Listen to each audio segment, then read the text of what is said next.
Okay, welcome everybody. Sorry for the delays, and welcome back to another Monday night here at Proficiency Bonus as we continue on our journeys through the jungles of Chult as our party continues to journey ever closer to the lost city of Omu and eventually to the Tomb of Annihilation. Before we jump into tonight's episode, want to make sure that give a couple of quick shout outs. Big thanks out. Actually, let's do the smart thing so this doesn't keep going off every time something happens, and let me remember to mute my phone. My apologies. So, as we get started, big thanks to a couple of partners of ours, Team MZ. They do a lot of great support for small streamers like us. You can find them on Twitter. Many-sided dice. You've heard us here. You've seen the effects of some of their wonderful magic and cursed items in our adventure recently. They have a great compendium, Lost Artifacts of Greygast. Nightshade Creations does good high quality wood, actual wood accessories for your home tabletop games. We are partnered now with Streamlabs, who we do all of our streaming through. There's our streaming software we utilize, and most recently we are also partnered with Dice Bard. So actually, one of our players, Matt or Tuala, has just received a set of dice he ordered from Dice Bard, as he is Vanna Whiting them for us right now. If I open them really quietly on stream, it'll become an ASMR podcast tonight. Freshly opened dice, you guys. These are I think they're Dragon Fire dice from Dice Bards. So, as you can see, he's got a new shiny. You can find them on Twitter. You can link to at DiceBard. When you're going on there and placing your order, make sure to use the discount code PROBO, PROBO, to get free expedited shipping on your order. They got a lot of great stuff on there. Make sure you check them out. Thank you very much.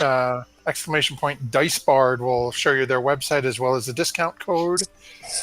Also, we are backing, if you do, I believe it's !Dice in the chat, should bring up a link to a Kickstarter for a milled 60-sided die that is being created by Flying Horse Duck. Check them out if for no other reason than the name. That is an epic freaking company name, but they're running a Kickstarter right now, and you can get all sorts of different D&D dice made in a 60-sided version. So it's a lot of fun. Check them out, and with that, I think that covers just about all of our shout-outs for this evening. Don't forget to check out some... Oh, actually, no, two more. !Strahd. We are launching a new stream, and I believe it's starting up in September. I have my own exclamation point. Oh, you didn't realize that? Yes, !Strahd to apply for Sarah, who's sitting over that way.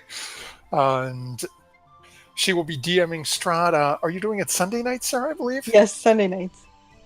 Okay. So again, that's !Strahd. We're always looking to grow our family here at Proficiency Bonus, so make sure if you're interested, send it and fill out the application. Sarah will be reaching out to people and getting a new group together to join through the misty realm of Barovia. And then don't forget to look out. We have JJ, who is unfortunately not yet with us this evening, which I'm going to strangulate him for, but hey. He is going to be running the new... Oh, Jesus, I forgot the name of the bloody module. It's the new one. Dragon Heist? Thank you. Dragon Heist and the Mad Mage. So he is going to be starting that up. I want to say that's just in a couple of weeks. I was going to ask JJ, but, you know, our resident Australian has not joined us yet this evening. So curses to you, JJ. Hopefully it's not Red Roo-related injury. And, I think that wraps up our announcements. And we have to jump into what happened last time. So as our party has been traveling southwards, and they have run into some seemingly minor inconveniences here and there. Unfortunately, during a drunken bout, or I don't know if I want to say drunken bout, blackout drunken episode by Melik, the Fiddle of the Mad God was taken out and played to the point that everyone collapsed and had some extreme fatigue put on them. As a result of this, when some of that lovely bluish-purple mist decided to roll through camp, the one person who was actually on their feet at that point, Devaney, was running back and forth trying to save as many as they could, and poor Gizzard was left behind in the mist. As Gizzard has been, for the last day or so, extremely exhausted and tripping on the worst acid trip anyone's ever experienced in the history of acid trips. He unfortunately did not sleep at all, as he was just too far gone seeing bunnies and rabbits and trying to chew his own arms off. A couple of our party members decided at this point that they needed him to go to sleep, and rather than, trying to see if a spellcaster could suggest him go to sleep, a couple of our party members spell or anything like that, they proceeded to pull out their weapons and pummel bash his face in repeatedly until he eventually passed out. As you do. So they managed to stabilize him, but this was happening at the last watch. Gizzard was in extremely rough shape at that point. And that is where we start to pick up tonight's episode. The sun is barely starting to creep over the trees. Last watch, I believe the two who were... I'm sorry, Roll 20 just had a moment for me. I believe the two who were pummel bashing Gizzard to unconsciousness was Solana and Devaney. And actually, it was mentioned off stream, but I'll toss it out here now. Devaney, do not forget, you have the nat 20 this week. So as the sun is starting to creep up over the trees, you and Solana are standing there, both over Gizzard's visage, blood running from his lips, bruises and lumps on his face from you two just repeatedly pounding him about the head and face, trying to knock him out. If I heal him, will he wake up? So, Devaney had actually told Solana to, watch over Gizzard where she went and finished her watch. So Devaney would have been pacing about and thinking and feeling kind of bad for bashing Gizzard's face in, because that's not usually something she would do. And as she's pacing, it's, the watch is going on. She's distracted, not saying anything much. And she's thinking about all of the other people that have died since she started this adventure. Musharib and Anit, who also got eaten, and her Gizzard, not Gizzard, but Dragonbait and Artis. Mm. And as she thinks of Dragonbait, she thinks of the pyramid and her drinking her strength potion to try and help, but it didn't really work. And then, from that, she thinks of Gizzard trying to set that other pyramid on fire, and her mind just wanders, and she's restless. And as the light comes over the trees, and she looks at it, it's her favorite time of day. She just gets it. There's a little light bulb that comes up over her head, and she starts running towards the tents, yelling Melik's name. Okay, oh.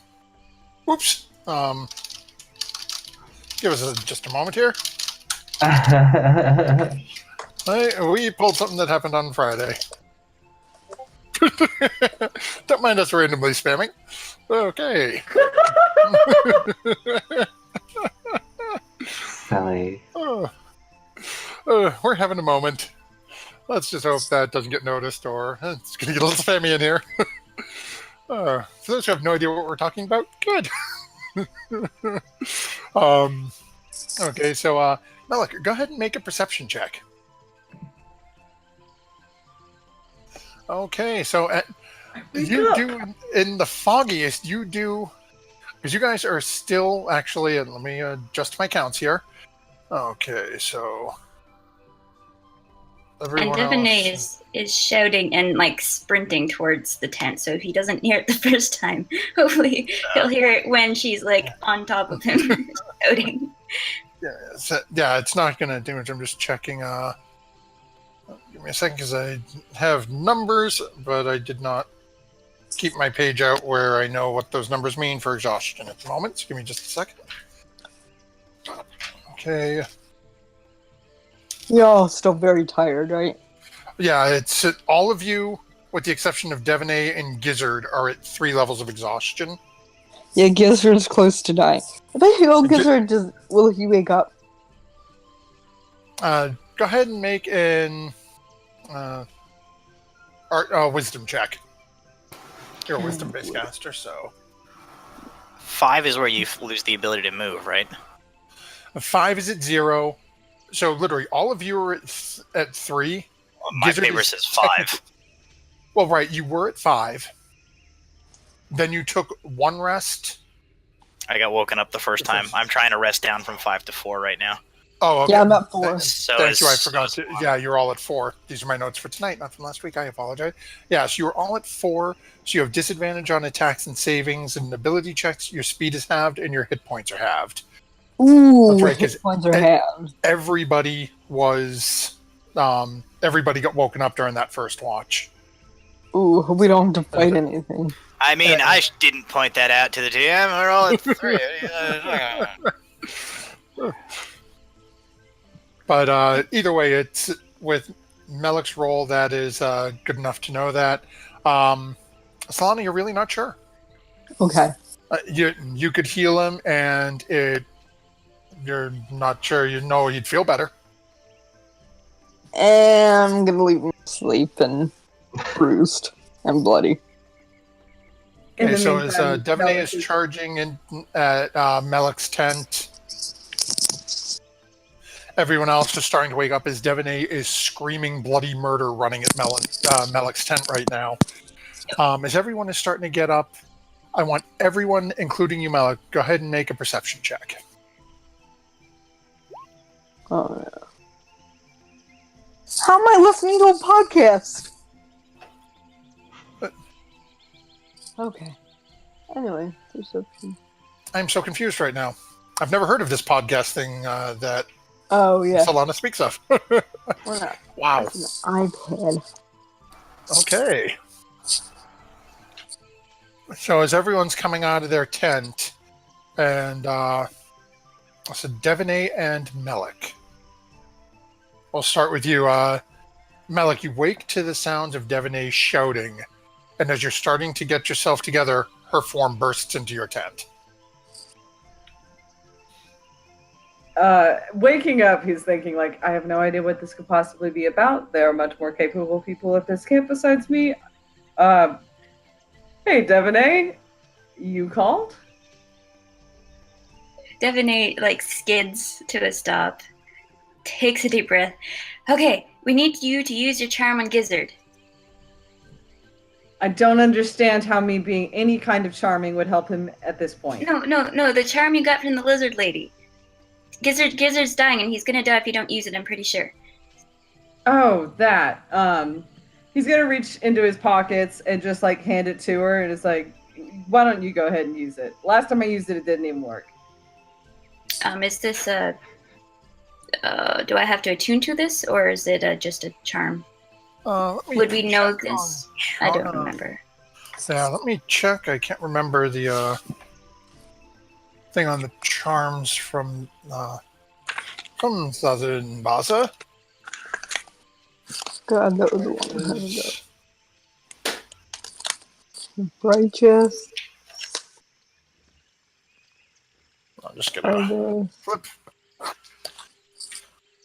think the GM would have anticipated this tactic.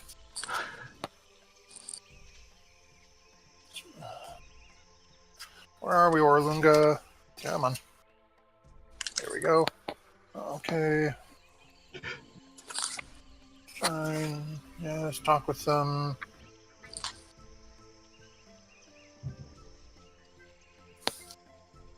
course. Jumping back and forth. Go ahead and we'll say make an intelligence check, Devaney, while the DM is... Devaney's tapping her this. foot.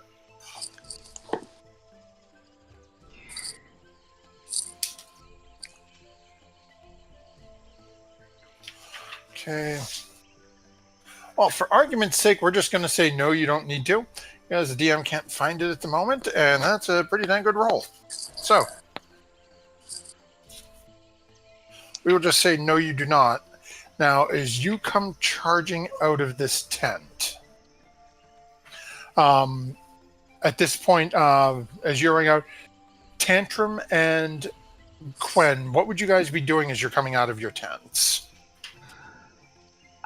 Quen is just trying to make sense of the whole situation and maybe like stepping a little closer to get a closer look. Okay. And Tuala, what about yourself? Nothing specifically at this point. Keep me, he's coming out of the tent and being close enough that he can watch the goings on, but he doesn't feel that he has any knowledge or skill that can help the situation, so he's just going to stay out of the way for the time being. Okay. So as all this is going on, and Solana, real quick, what would you be doing? I was told to stay by Gizzard. Okay. So as you're standing next to Gizzard, and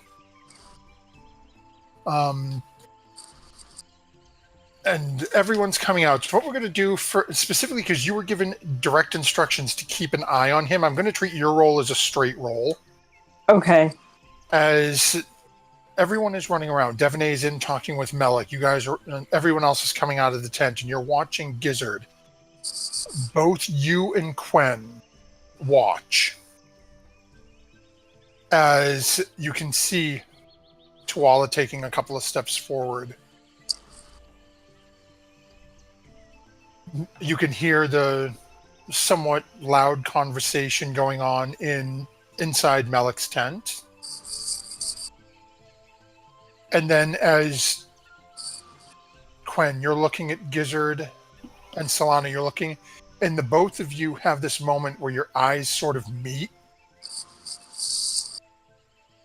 as Gizzard shudders. Ooh. And stops breathing. Okay. As Devaney comes charging out of the tent, item gripped in her hand, charging forward. Does anyone have Revivify? Do I have Revivify? Oh, I'm afraid. Devaney's going to do a mad sprint out of Melik's tent and over to Gizzard and skid to a stop, and then notice that Solana and Quen are sort of looking at each other odd, and she'll look down at Gizzard, and does she notice that what's happened? Yeah, as you looking at the two of them and the sort of blankish expression on their face, and looking down at Gizzard, it only takes a second of being right next to him to see that there's no movement to his chest.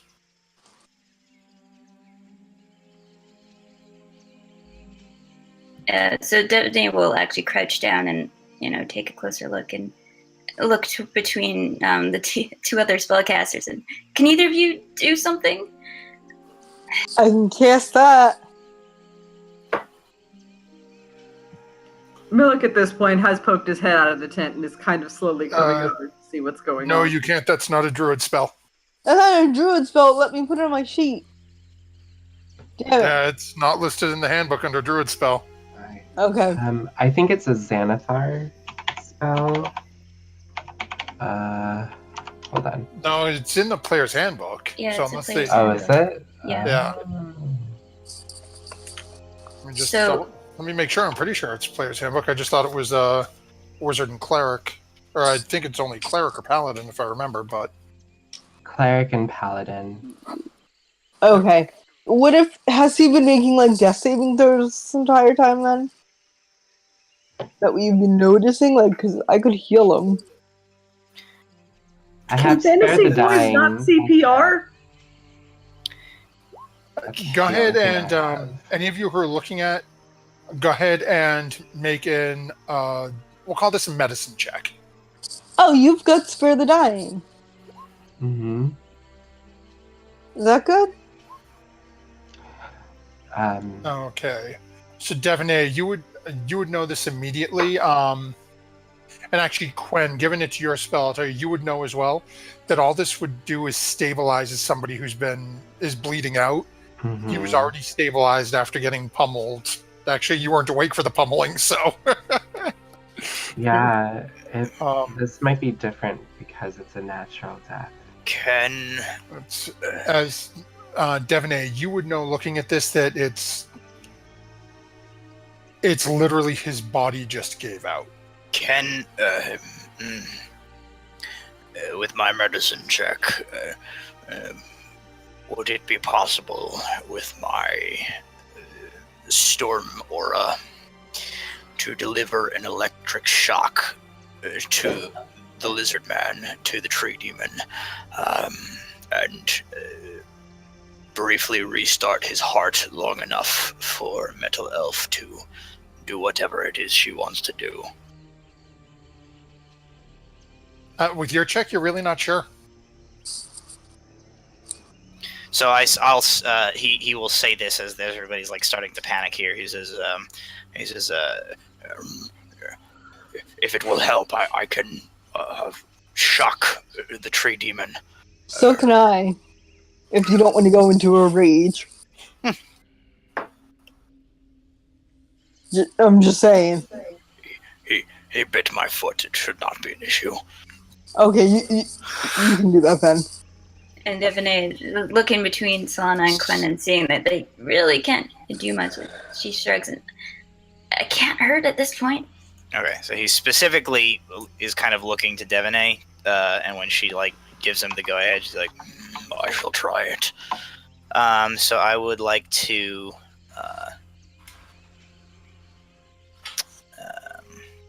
actually, I may be able to do this without going into a rage. Let me just look at this real quick. Well, I can lightning smite him. So he will quietly, kind of almost to himself, he will mutter, Fairy, if you are going to assist, then assist. And then I will try and he will point his glaive at Gizzard, and I will cast Witch Bolt. If I can get it to go.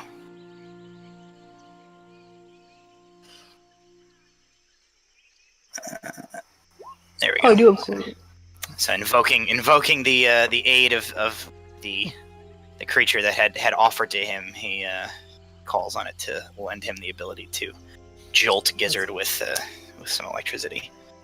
As you call out, and you can feel that sort of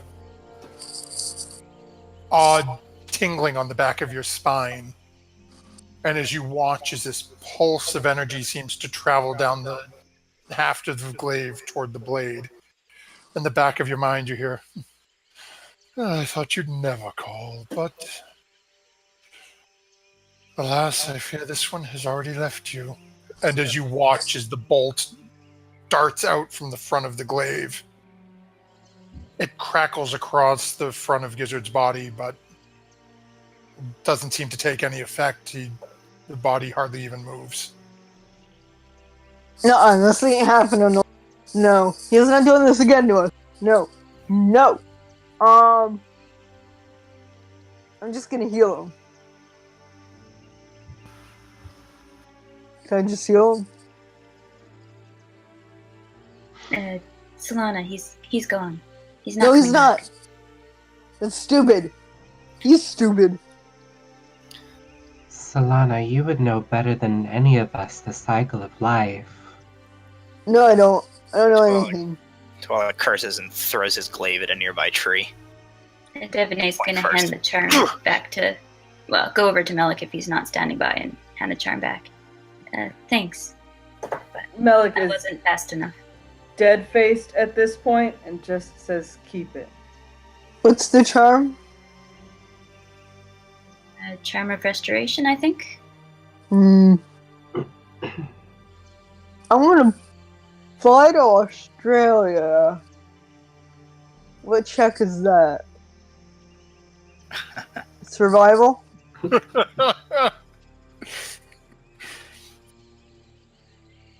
Just put something poisonous in a package you're resending to him. Yeah, I understand. I have to. I'm resending him to you. Anyway. The point is, he's getting an asp, like some sort of viper in his package. Or cyanide. I'm not sure. He lives in Australia. He is not deterred or phased in the slightest by venomous snakes. This is true. I'll have to think of a better way to kill him. Anyway, we'll put Solana in the package. Okay. Okay. Well, Solana's gonna sit down and hug her egg and just rock back and forth.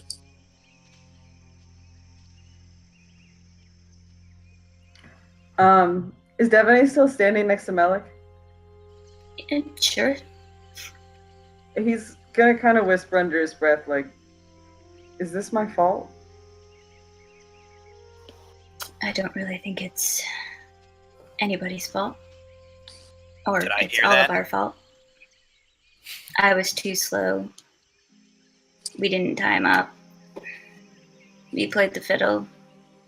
Yeah, it's a little bit of everybody's fault. Then we beat the shit out of him. I'm sorry, we beat the crap out of him, so, that kind of might have done it in.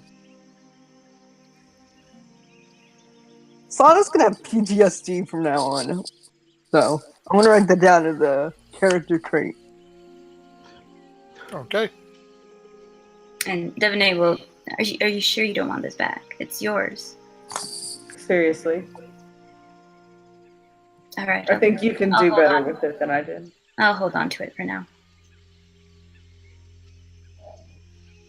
And Devaney will just sort of walk away from everybody for now. Not too far away, though, but...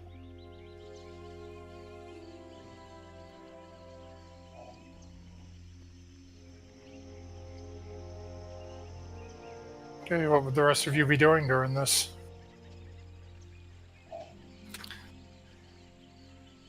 I'll walk over. Actually, does a gizzard have a tent? No, he does not. No. Where's his egg? Still in the holster. I'm gonna grab his egg and put it on my back and have my egg on my front. Okay. Okay. I'm gonna go crazy, slightly insane, and just wear these eggs around.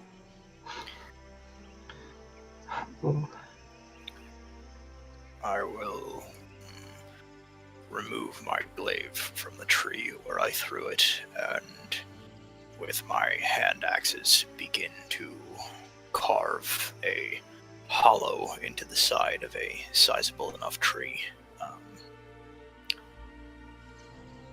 that would fit the tree demon into it, so that he may be returned to his realm.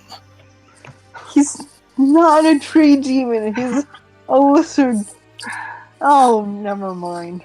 I think we have to. I think for per wishes we have to eat him anyway. So. I will not eat the tree demon. Neither will I. But. Quinn, will you eat him? Maybe later.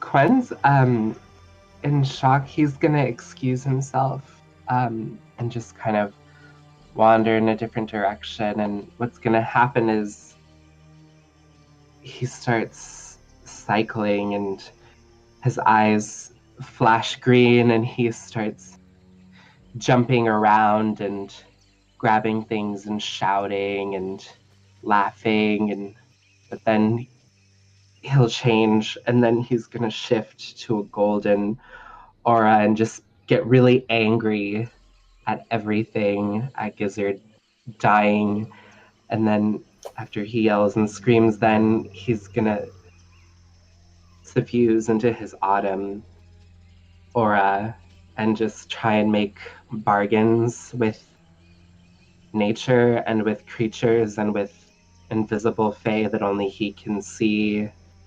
And then eventually he's gonna turn into winter and he's gonna fall into a deep silence and then go back to the group.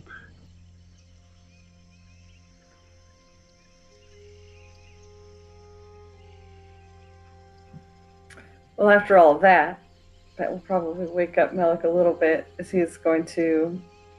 Solana, you're still right here in the group, huh? Yep.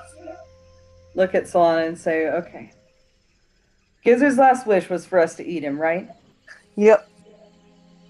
Do you mind helping me prepare the body? I suppose not. Let's just get it done. We'll just take like a little of him, right? We don't have to eat like a steak. No. We don't. We'll just eat Like a toe. enough to fulfill the promise and bury the rest of him In the tree. together. Okay. Yes, but I'm trying to. Right. Okay. Quinn will also help. He'll wash Gizzard and prepare. And I think it's only fitting that we take a foot. Yeah, I think so too. We should offer it to Tuala first, actually. I want his eyeballs. No, not his eyeballs. Honestly, though, I think Gizzard would appreciate that if people wanted to choose their particular cuts, but... Well, not to eat, just to like have and make it a potion or something. Well, no, that wasn't part of the deal. Anyways, point is, let's try and honor his wishes as best as we can, and then be respectful otherwise. Oh, he did say you could consume him in a potion. So actually, I guess that's fine. Yeah, I want to pickle his eyeballs. Lizard. Do that, lad. Eyeballs.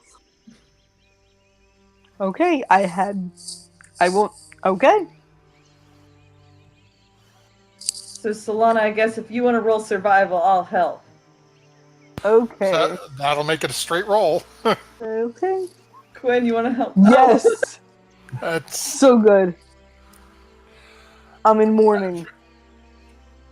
for those of you not actively involved in this process, it's a little difficult to watch. You've seen Solana work with things like this in the past, and it seemed very easy for her. This time it is just it's messy. It's not pleasant. I'm probably angry and upset, so that makes sense. It's definitely understandable. Okay. While this is going on, Tiffany will hear tree being cut into and go over to Tuala and offer to help. I'm so confused. It is from whence he came. It is where he should return. She thinks about saying something. Yes. I will help you if you'll allow me. Please. So she'll dig out her hand axes and go at it. Okay, so go ahead. Either one of you can make a survival check. Go ahead. Mine is terrible. Ooh. Okay. It takes you guys about like 35, 45 minutes to get a gizzard-sized hole chunked into this tree working together.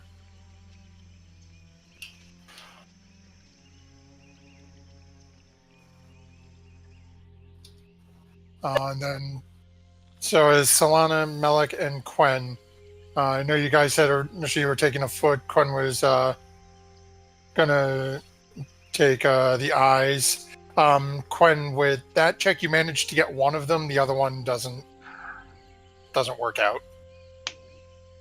I think that's good. Just I suppose in the time it's taken them to carve the hole in the tree, Solana and I have been able to gather the meat. Yeah, so you've easily gotten the basically the foot off. Quen's got the eye. You guys could have taken a little bit more because that is a decent chunk of time for you guys to do what you're looking for. nope. We'll Well, I take the bare think- minimum. In that time, we're like cleaning that Yeah. particular part and then starting to at least cook it a little bit. Yes. Like just enough for a sear, but No, we're boiling the shit out of it. Cause well, he it's didn't dirty. want that. You can cook it however you want to eat your toe. Okay. How does everyone want their toe? Melik will eat his raw. As much as that sounds disgusting, Is that what he wanted? That's he how doesn't he like would eat his something. meat cooked.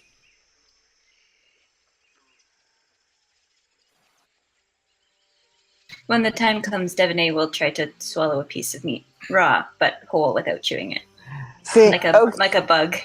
okay, same here. I'll do the I same. refuse to consume the tree demon. It is an abomination. I agree, but this was his wish, and we know him longer than you, so there. Do what you wish. Okay.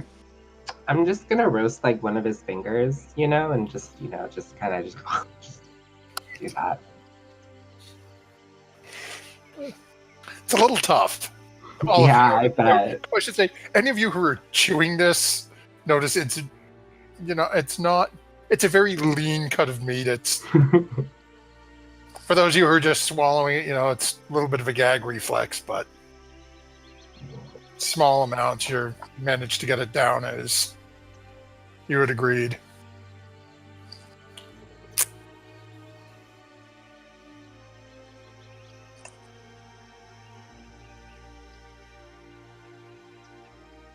Well, this is the oddest funeral I've ever been to. Anyone have anything to say about him?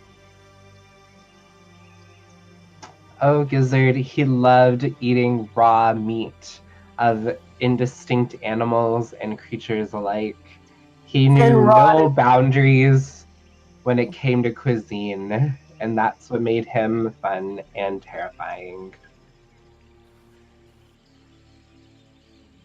He was also very fearless when it came to large beasts, riding Yes. them whenever he could, He and loved that. eating them at the same And then time. eating them, yeah, he loved that. He loved riding the things he could also eat.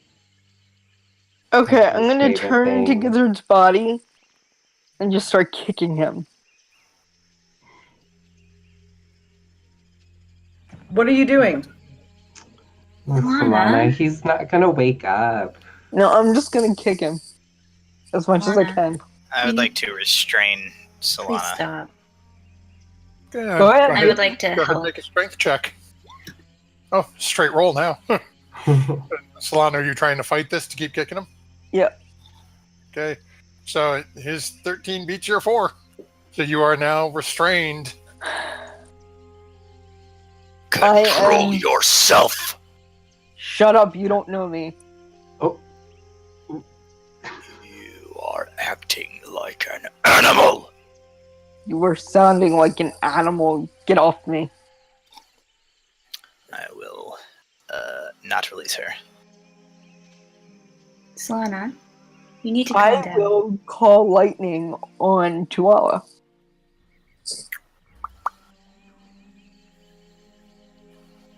I'm going to make a check. So that is a dexterity save. Yeah, sorry, I guys. cast counterspell. I see you casting it, and I snatch the magic from your hand and dissolve it.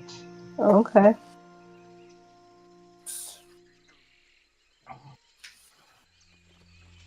Is there a check for counterspell? Call lightning's 3rd level, right? Yeah. So it works. Yeah.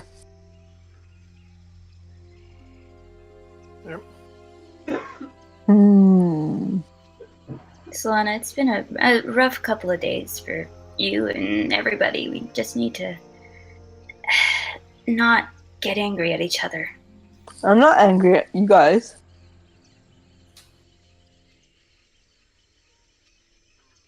She, raises an eyebrow. You just tried to cast a spell on one of our friends. He's not my friend. He's restraining me. It's been a long I'm helping day. him. It's been a Well, long day. I think we should be kind to one another right now. Lana's gonna walk about. Where is she? Is going to calm down, walk about over here, maybe farther, and cast Plant Root and create a little hut for herself that no one can get into. If she looks like she's not going to go back to kicking Gizzard, Tuala will release her and let her walk away. Okay. So Solana wanders off a little ways into the jungle. What are the rest of you doing? Well, we still need to do something with Gizzard. yeah, let's go ahead and get him in the tree. Melik will bend down and kind of get under one side of him and kind of wait for help because Gizzard's a big boy. I guess I'm there. I'll lift him. He is as they carry him towards the tree. He is giving Melik a pretty hard stare. Melik is avoiding all eye contact as he knows what he did and feels very badly about it, and his head won't stop talking.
Okay, I think we got our producer back now. Do me a favor, Twitch chat. Let us know if you can hear anything out there. We know you've been getting video. Tell me if you can hear the sound of our voices. Oh, I had Twitch chat turned on, and I can hear it, so we're back. Yeah. Okay. I got a weird, 3-second delay, and then I started hearing everything a second Yep. time. Yay, and we get a confirmation from Digitio. We're back. Hey, Digitio. Thank you for being here during this most trying time for us, Digitio. And you as well, a guy to go to. I saw 20 sides to every story in here as well. It's been a bit of a roller coaster so far this evening, so So as I'm suppressing my Tuala and emotions right Malik. now. Oh. As Tuala and Malik are carrying Gizzard over to this carved out hollow in a tree that Tuala and Devaney have made. Quen, Devaney, what would the two of you be doing as Solana has left the area? Quen will let Solana be alone and will just be present during the last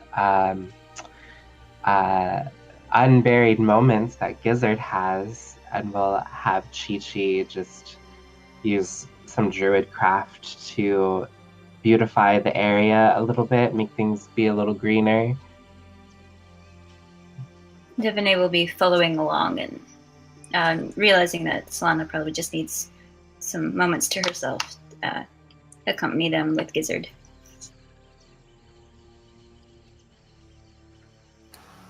Okay, so you guys managed to bring him over to the tree. How are you laying Gizzard to rest?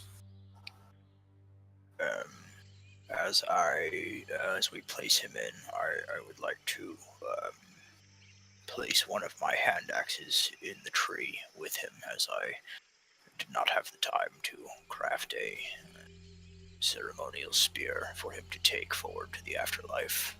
Oh.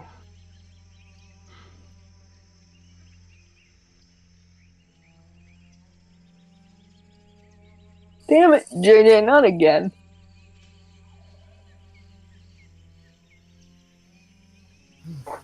Quen, Malik, Devaney, anything any of you would be doing?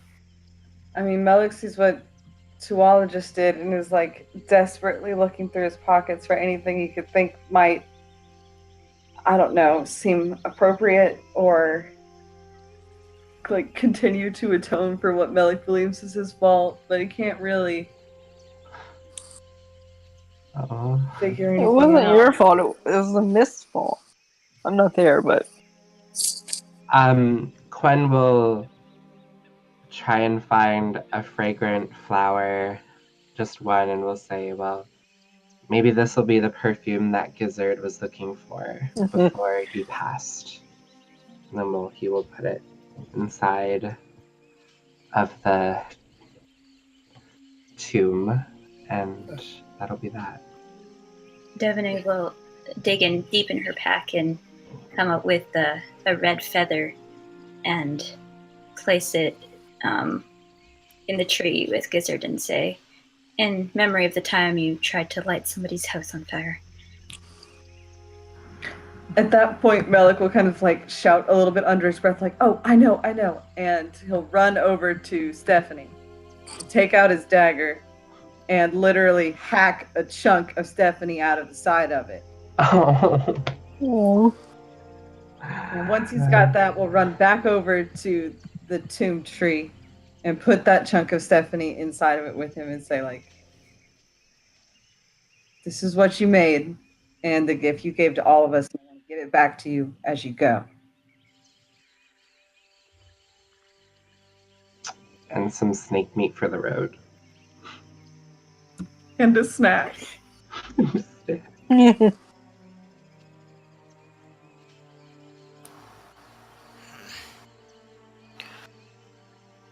I will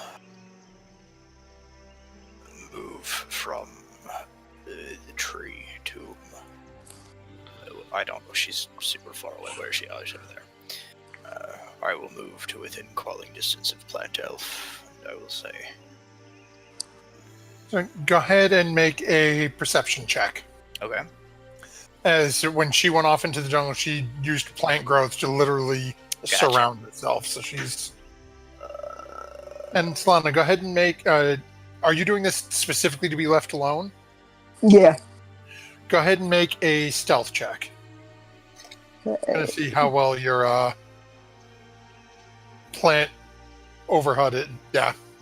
And you walk around for about 4 or 5 minutes, Twala. You're not seeing anything that jumps out as where she went off to. Okay, when he can't find her, he'll just call into the jungle, sort of.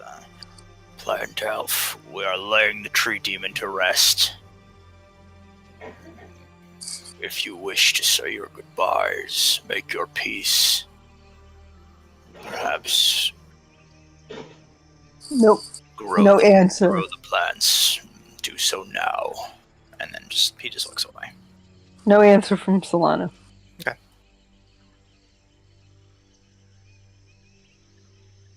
Okay. Gwen, Malik, Devonay, anything else you guys would be doing? No. No.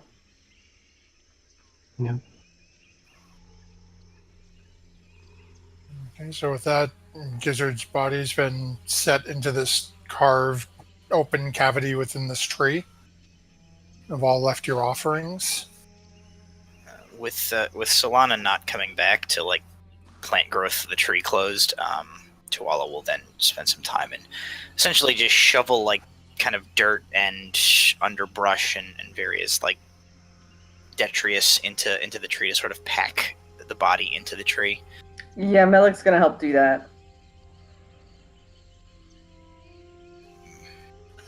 Okay, it takes you guys only about 20 minutes or so. There's not quite as much space to fill in.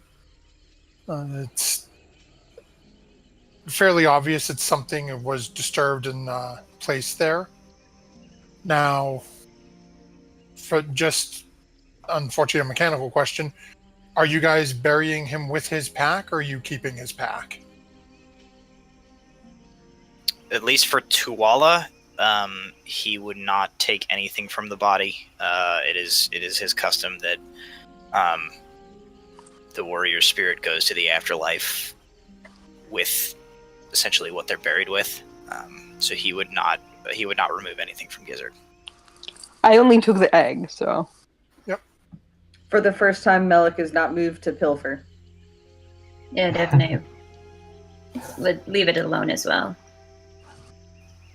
Quen makes sure that he has the Fabio of holding and will say, "Oh, no, I'm good." Okay. Okay. Probably only has rotten meat in it anyway. Maybe a toolkit, I think, but Devonay has no use for that. I've got toolkits too, so.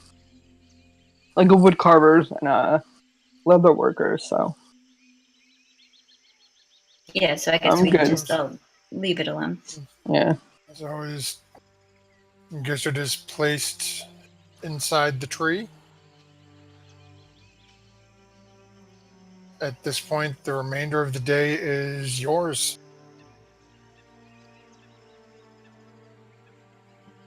What would the group be doing? What time is it? At this point, it's Like early probably morning, right? like maybe 9 o'clock. Oh my god. This literally happened as last watch was ending. You guys haven't even had breakfast yet.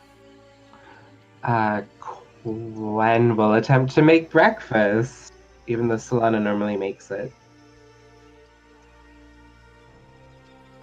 Melik is going to hang by Gizzard's tomb after everyone's left and is just going to kind of like pluck a little bit at his fiddle, but kind of more in like a meditative, like quiet state.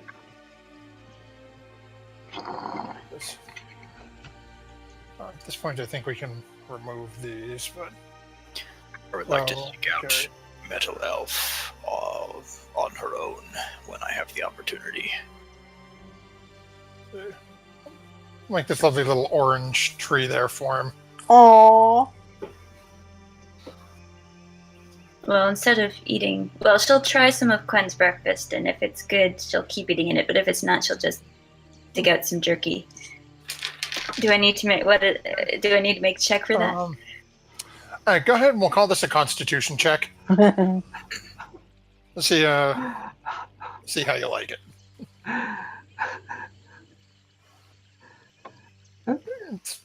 It's actually fairly good. Yay! So Devonay will You were a little finish. concerned where Solana usually handles the cooking.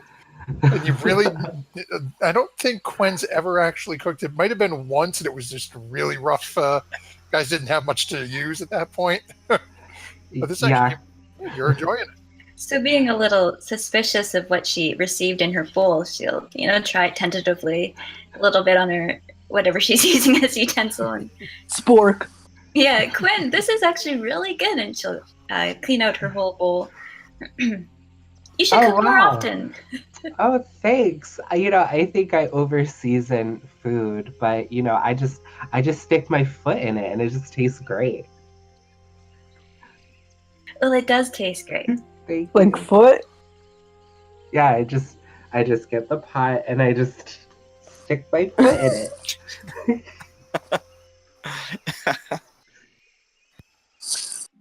So after that, Devaney will just busy herself with maybe cleaning up the area around as she was busy with dragging everybody else around the day before. She didn't have time to maintain a camp.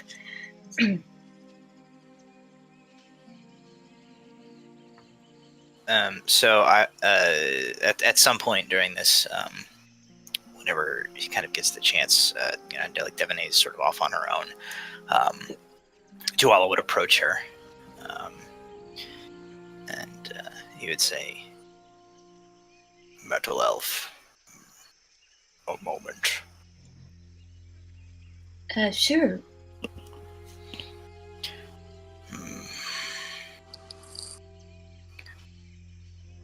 Before we set out for the day, continue our journey, I wished to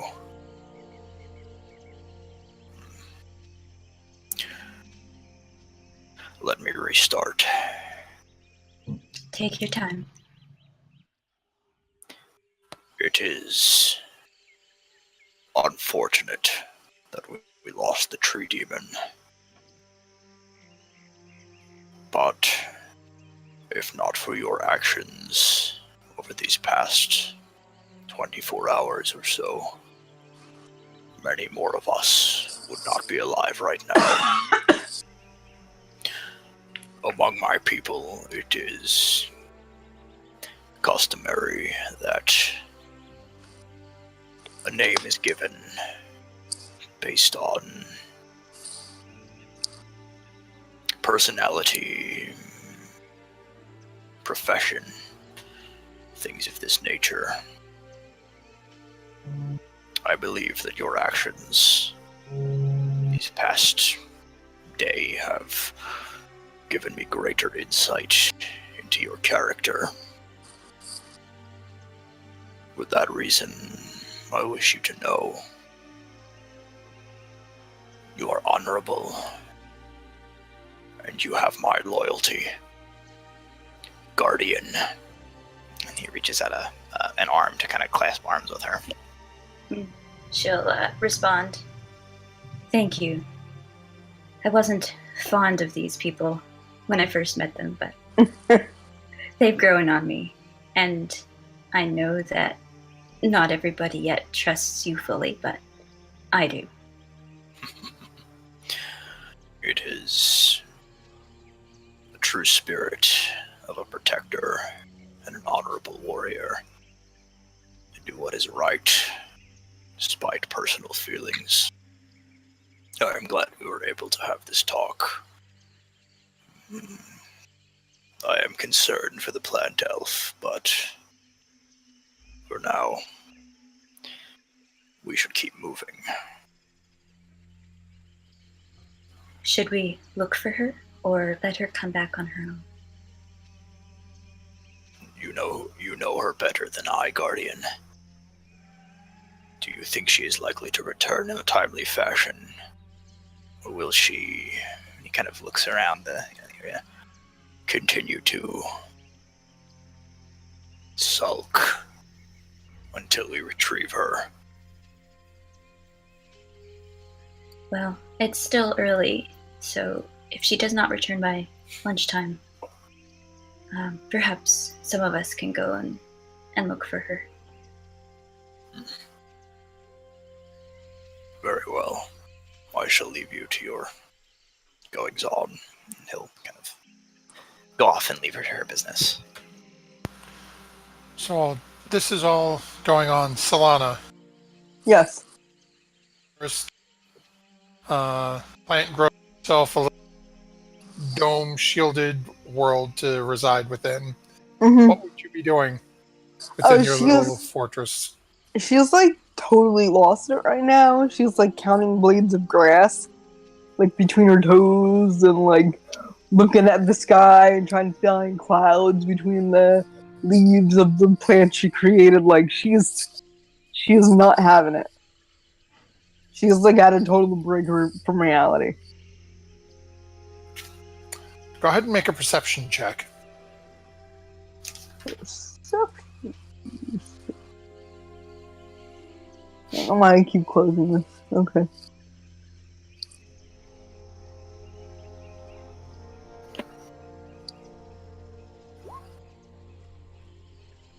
I fail. Okay. You're really on of it. You've got. Really don't know how you have these two eggs sort of both strapped to you at this point. Mm-hmm. You've got. You're not overly comfortable. Nope. You're off your own as you're looking up, trying to see clouds.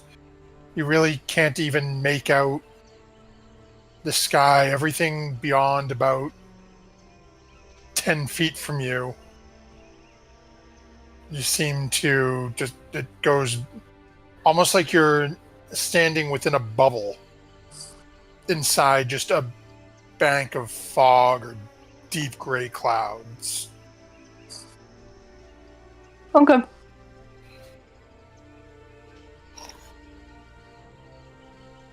Would you just continue to sit there? Do you have plans to return back? Or Nope. I'm just sitting there. I had a good berry for breakfast. I'm good.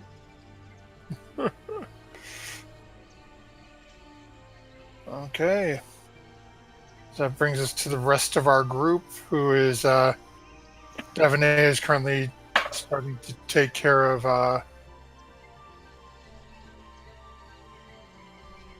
whatchamacallit. Takes care of that's a little louder than I meant to make the transition so far, sorry.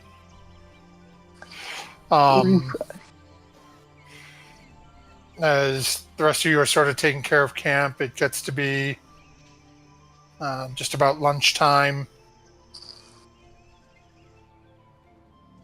And still no return from Solana. Quen will go up to we'll try and find Solana. Okay, go ahead and make a what did we go ahead and make it, what was it for you, Twan? I think it was a perception check, right? Yeah, so go ahead and make a perception check, Quen. I know you can't find her either. Walk around for about 5-10 minutes. I say that I miss her and that if she comes back, she can look at this cool, shiny rock I found. Yeah. And then he'll walk back to the camp.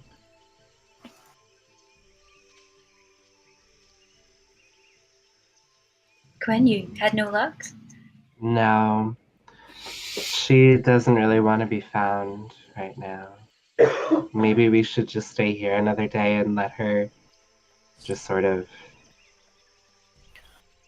do her own thing. It is regrettable that the tree demon is no longer with us, but there is a death curse upon this land which threatens many more lives. Her feelings are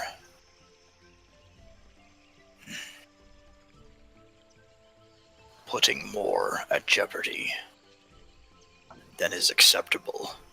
She should be found, and we must continue our journey. Or we should leave her behind. I'll go look for her if nobody else seems to be having any luck. And I would like to use my nat 20. Oh, I forgot about that.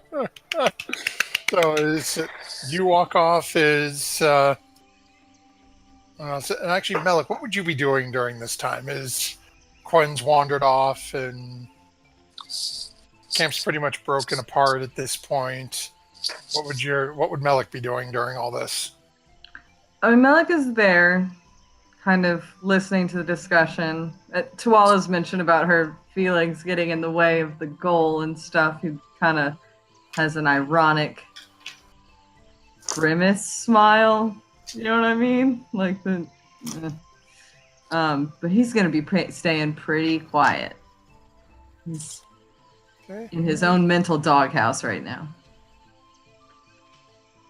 So with that, Devaney, you start walking out, and about 7 or 8 minutes into you looking around, you really don't understand why nobody noticed this rather unnatural looking almost dome of just vines and leaves intertwined.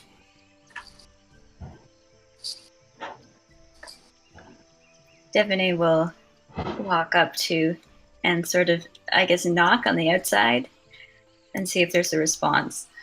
Rustle, rustle, rustle. That's basically what you hear, Salad. You hear somebody rustling and shaking the vines on one section of it. Hello? Solana, are you inside? Yeah, How are you doing? not good. Are you going to come out anytime soon? No. It's not going to go away.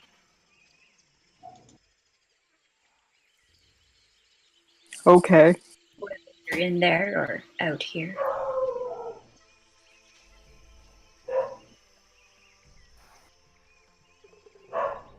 Okay. I'll come with you. Thank you. Some people suggested if you didn't want to come that we should just leave you behind. Okay. But I don't want to do that. I'm a druid. I like nature. I can live in this hut forever. And eat good berries. Good berries taste really good. I know. Do you want a Like- good berry? I can make 8 at a time, so I made 8. Here, have a good berry. Thank you. The problem I find with good berries is you don't really get to chew a lot, and you No, know that's that's true. kind of like I like jerky. You gotta chew on it a bit. Okay. But we would really like it if you would come and help us navigate. And Okay. you're I'm the gonna best. You're the I'm best gonna at take that. these I'm gonna take these eggs with me and they're mine from now on. I think that's very suitable. Okay. And I'll go along with Devaney. The rest of you see about 15, 20 minutes after Devaney had left. She comes back with a somewhat disheveled looking Solana in tow. And I think I've got another I think I can plant growth around the tree and it'll be fertile for a while. Depends on how long you want to spend casting plant growth. Oh yeah. So there's the one where you can just sort of make things grow in a quick little burst in a small area. Then there's one if you spend, I believe it's 8 hours casting it, Okay, it yeah. makes somewhere fertile. Alright. Well, I'm going to say we don't have 8 hours. You guys want to leave. So I'm going to do the quick plant growth and then just do a small area of flowers. Just cover that tree in flowers. So it's, as you start to cast it, you watch as it blossoms out and it grows up along all of the areas that the rest of the group, Tuala and the others, sort of used to fill in the hole, as well as a good chunk around the base of the tree. There's now a lot of the just the regular growth on the ground is just very thick and overgrown now. and with the trees and everything else growing, the flowers growing up the side of the tree, makes it much more difficult to see that there is anything amiss with the side of the tree beyond the heavy plant growth on it. Hopefully that'll keep the wildlife out, so he won't get eaten like he ate other things, I guess. Devonay will sort of laugh. And, ironically, I think he would be okay with that. That's true. That's true. Okay, I'll get in Stephanie. I'll ask our producer to follow the bouncing player flag as we move one over to the right, as our party is preparing to continue to head down south as we come to lunchtime. At this point, it's about 9:22. It's just before 9:30. I think this is probably the best spot for us to take our break for this evening. So thank you very much to everyone who's joined with us so far. It's been a rough I got my emotions. start of the evening, to put it mildly. Let's. Matthew, time you will told tell. me you'd break me, and you did. Oh, Oh my god, I'm so mad. Hey, this is not my fault. I am the I am not the murderer. I'm just the gun. Mike. I'm just the gun. So I'll ask Miss Ruiz to go ahead and take us over to break. We'll be back in about 5 to 7 minutes. Gonna facilities, get drinks, all that fun stuff. Thank you very much. We'll be back in a few moments.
again in a couple of seconds. Okay. Because, the DM is crazy, and just like on Friday nights, I leave myself muted all the time. And you know what? This is all JJ's fault. Yep. What a hell of a way to come back to the stream is, yes, this is all JJ's fault. Oh, welcome back, everyone, to another Monday night here, a little more somber than we're used to. But we are picking up where we left off as King Gizzard, the Lizard Wizard, has passed on and has been laid to rest by his traveling companions. And the ones who have been with him the longest have all somewhat shudderingly managed to eat him as agreed, and are now starting, after the ceremony and their respective goodbyes, start heading back on their way towards Omo. As the group is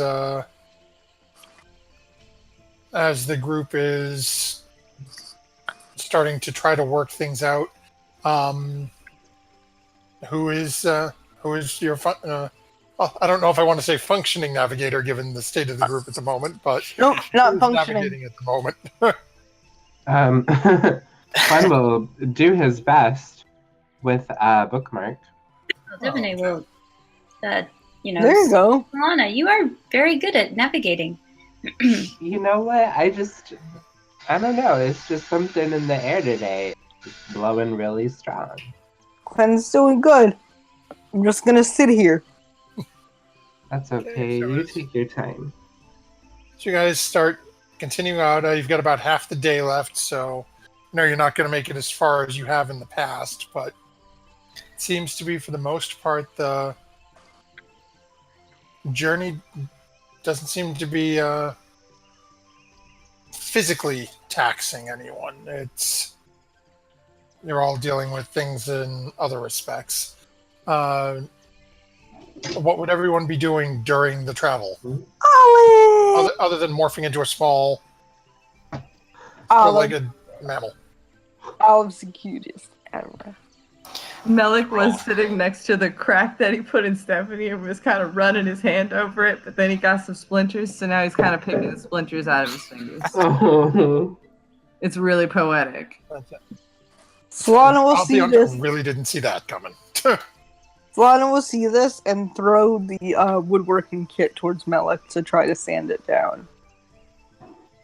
Melik will not see this coming, and I assume we'll hit him where? Aimed? Go ahead and we'll say, Solana, go ahead and just make a dexterity check. Testicles. Testicles. Okay. Do so that will demons definitely- have those? Am I like a Ken doll like that down there? Okay, let's... It hit its mark, his hands. That was a good roll. You threw it, but he's not paying attention. Oh. But if his hands were down... Okay, Melik, we'll say go ahead and roll 1, 2, 3, 4, 5, 6. Roll me a d8. If these go off the side of the boat, I will be really sad. To see how hard it Hey, is. as you're sitting there and sort of looking at your hand, it clocks you in the side of the throat. I'm really sorry, but these are for sanding the side of the boat if you want to. Get right on it. And he does it. Sorry. Again. About that. It's all good. It's all good. Okay.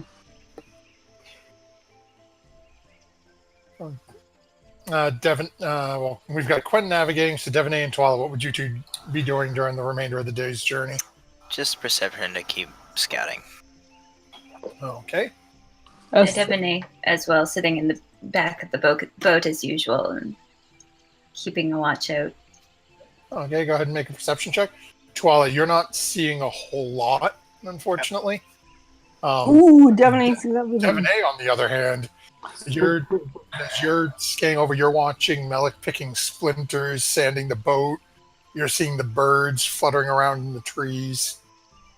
It seems, for the most part, for some reason today, it almost feels like things know to leave you alone. You don't see anything menacing towards the party. You guys manage to travel on through. The sun starts to creep over the trees to your west, starting to head down below by coming about that time that you would typically be making camp. You guys be settling down for the evening? You're going to try to push through? I say we settle down. Because we're already exhausted still. Yeah, Devin will agree with that. Yeah. You all need some rest. Yes, we do. Okay, so as the group Oh. sets up and makes... I'll take the starts making dinner camp. duties. Solana would just kind of go in autopilot.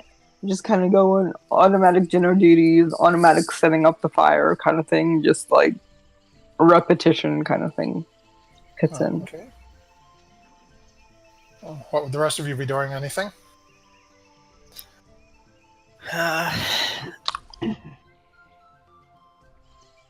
Quine's just tending to the shield golem and just not doing too much. So I haven't used this yet because I forgot that I have it as part of my background. But I have a hunting trap. So I'm gonna set that out before we turn in for the night. If you get an less- Almirage, it's mine. What? If you catch an Almirage, it's mine. Okay.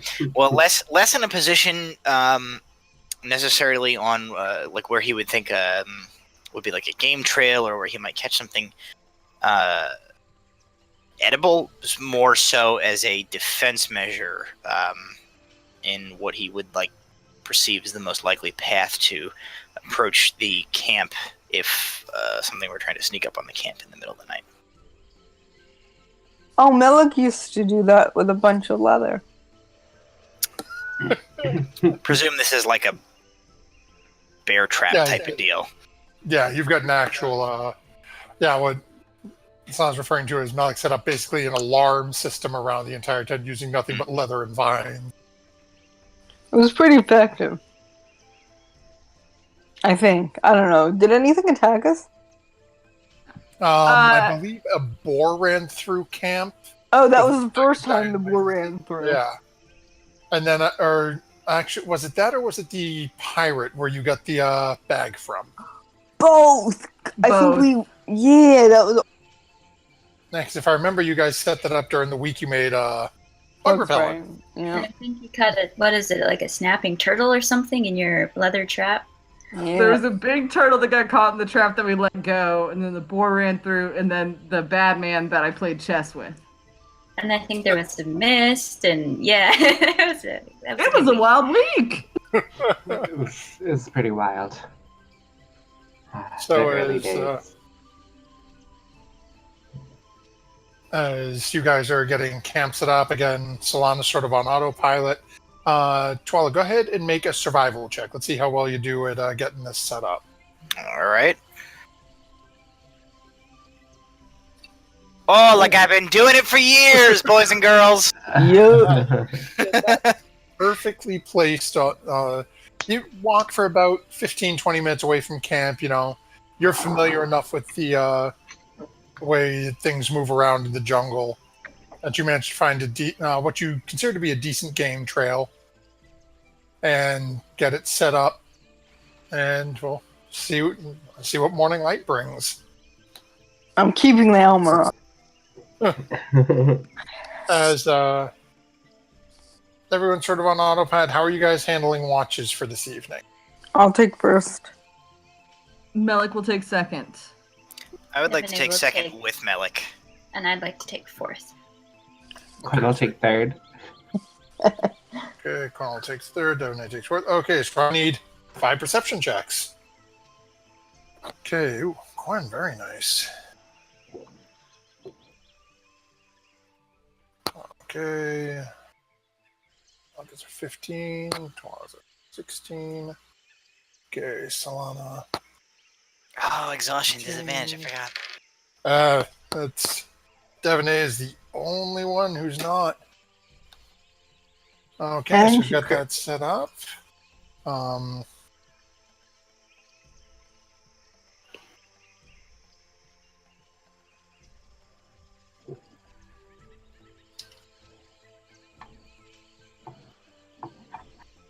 Wait, do we have 4 levels of exhaustion or 3? currently, you have 4. If you make Okay. it through the long rest tonight, We'll have 3. Okay.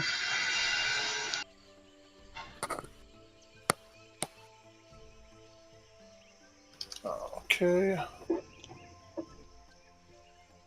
Let's give me a second. Give a couple of quick rolls here. Okay.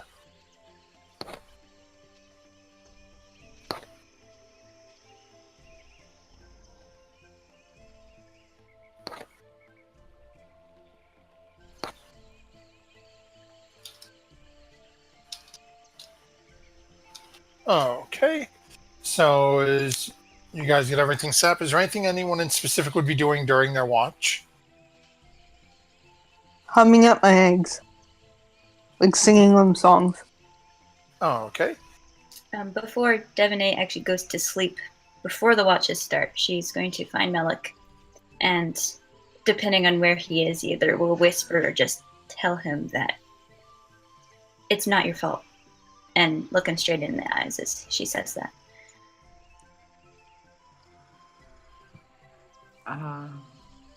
We will appreciate it again and walk off without looking her in the eyes at all. And then, yeah, Devaney will go to bed and Devaney will do something on her watch once we get there. Okay. So, Solana, you said you're just singing to the eggs? Yep. Go ahead and make a performance check. Hush, little eggies, don't say a word. Oh no. Comes in like a death metal cover, like.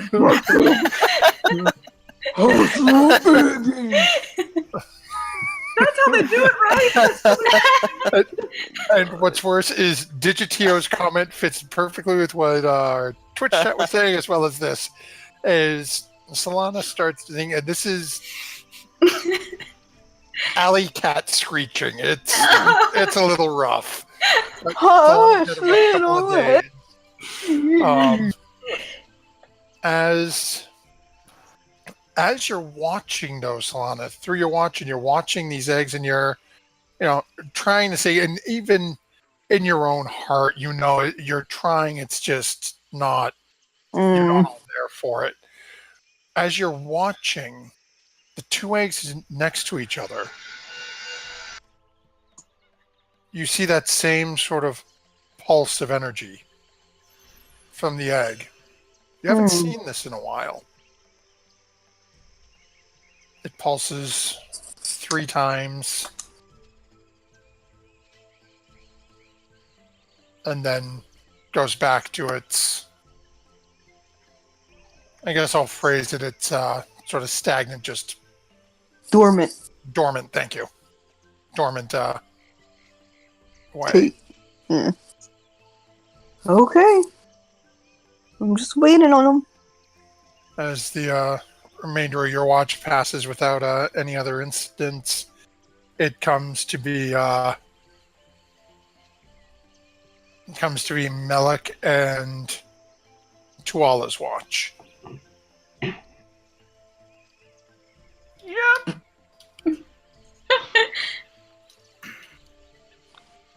I say nothing to him. Solana, who are you going in to wake? Malik, definitely Malik. Okay, so as Solana's watch comes to an end, would you? Where is everyone's tent situated? Isn't it on the map that we're looking at? Kind of. Oh, didn't I change you guys over to the player's map? Mm-mm. Oh, you don't No. follow because you have GM stat. Oh. I don't follow. Yeah, I moved everyone back over to the other one. Oh. Well, I'm back on the same one. So, Okay. So, Quinn would be either next to Malik or Solana. Devine currently does not Okay. have a tent. so who would? Well, who no, would Aren't you Gizzard- sharing with the- me? you can have Gizzard's tent.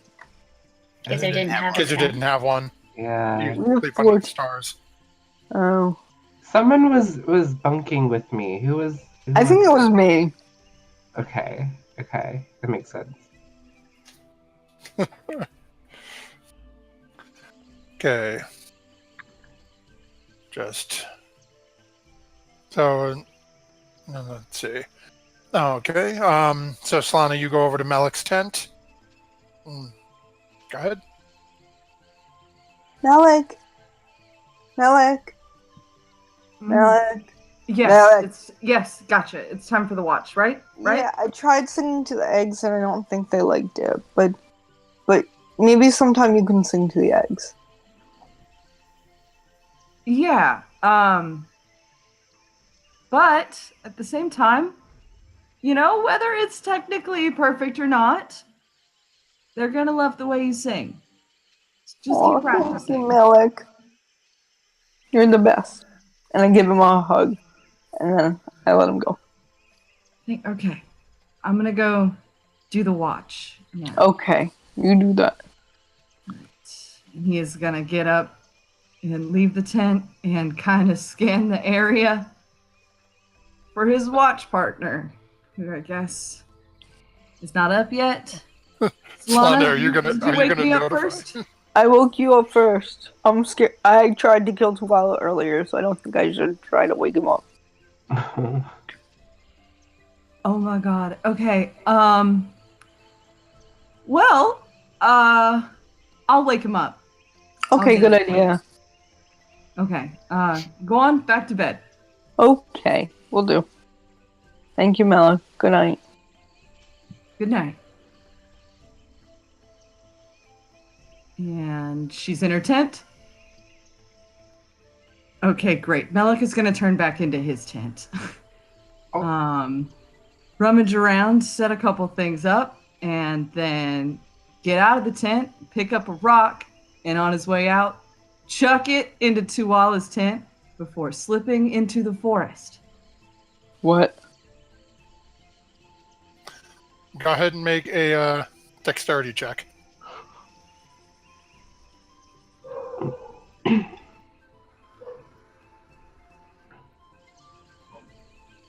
Okay, Twala, what's your AC?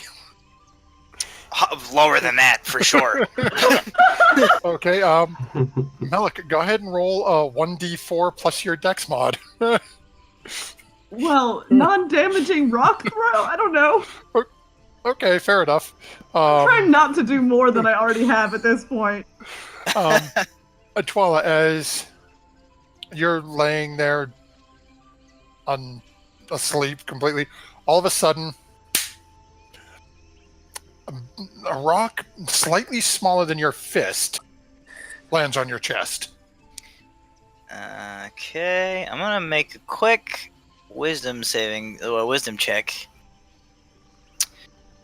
Okay.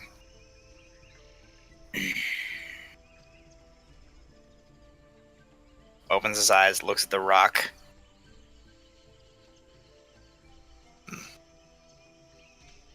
That seems about right. Gets up and comes out of his tent. Not at all surprised to see Melik. But you don't. Oh. Sees nothing. Presumes that Melik threw the rock. With a wisdom check like that, yeah, I'll say, well, actually, disadvantage, so you're really not sure. Yeah, well, got hit with a rock, whatever. Wakes up. And just kind of, I'll take a look. I guess, should I make a perception check to see if I see him, like, hiding behind a shrubbery nearby? Sure. Go ahead and make a separate perception check. Now, you don't see Melik anywhere. Okay. He does nothing. He just sits down near the embers of the campfire and begins watch. Okay. So as you start taking your watch, and do you spend it entirely just at the fire? Or do you sort of walk around at points? How do you handle your watch? As far as he is concerned, unless Melik reveals himself at any point, Melik has forsaken taking his watch, which he is, based on his current opinion of Melik, not surprised about. So he just presumes that's the case. So he would act as if he was watching on his own. So he would probably do a kind of a perimeter check every now and again of the. Okay.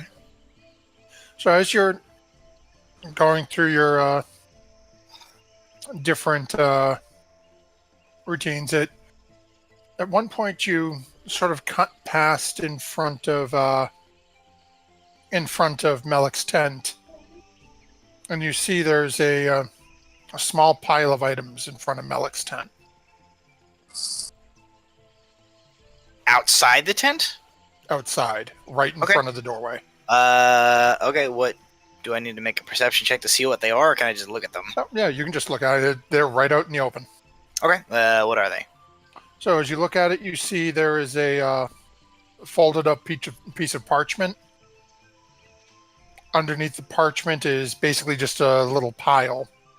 It has a small scaled silver ring. Seems to be a couple of vials with some fluid in it. 10 crossbow bolts and another rolled up piece of parchment. Huh. I am confused enough by this that I will pick up that top folded piece of parchment to look at it. Okay. It looks like a note, right? Yep. Okay. So, yeah, he'll at least look at that. So as you are... go ahead and open up your journal. Okay. As you now have a letter in your possession.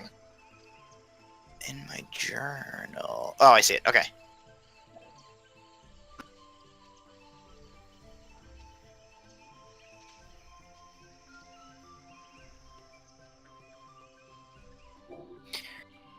I read the letter. It takes me a bit of time, as I am less familiar with the written language of the mainlanders.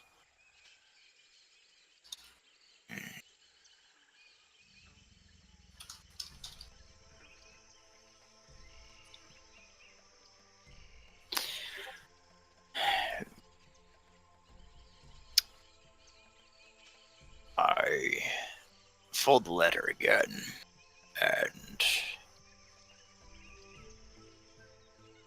once again make a, I suppose, perception check of the area, or maybe investigation makes more sense. That's the same modifier. I want to see if I can see evidence of where someone might have gone. Okay, I'll go ahead and make your investigation check. Okay, am I down to 3 levels of exhaustion now, or am I still at No, it's only second watch, so you'd still Okay. be at 3. But ability checks are first level. You scared the hell out of my footprints, dude. They are trembling in their foot boots. Oh, I rolled intimidation. Hang on. In their old boots. Real. That footprint is staring you down, man. It is not feeling your intimidation check. Thank God I also crit failed on that. Thank God. As you're looking around, you can see obvious signs of. Again, you can assume where Melik was scuffling around, taking care of this, and you also can see a couple of steps away, moving towards your tent, where there is another, couple of quickly paced steps, and what looks to be almost almost like somebody clawed into the dirt, where you're pretty sure a rock was picked up from. But beyond that, that's where the trail ends completely. You have no clue which direction Melik ran off from. Balls. Okay.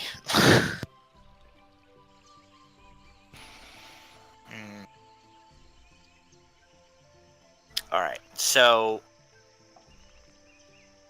loud enough so that someone in like the vicinity will be able to hear. I'm probably still I'm but probably not not as- asleep yet. Not as a shout, that would necessarily wake up the sleeping members of the party. I will say,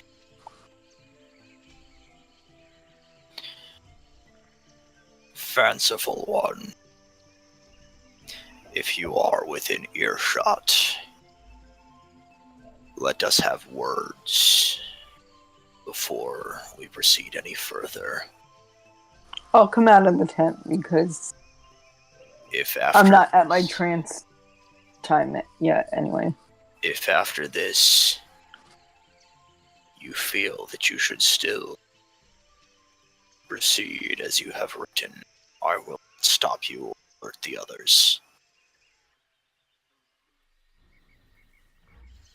What are you talking about, Tuala? Go back into your tent, plant elf. Don't make me strike you down with lightning, Rockman. I go back to ignoring her to see if there's any response from the tiefling. Why are you calling for Melik? Isn't he on watch? I just saw him. I woke him up. I'm ignoring her, in case that was not clear. I just saw Melik. Don't you care? Fine, you don't care. I go back in the tent. I'll give it a whatever reasonable amount of time to see if there's any response from Melik or if he comes out or anything like that. He would even go so far as maybe to like walk a little ways away from the tents, so as to be out of earshot or like line of sight of the others.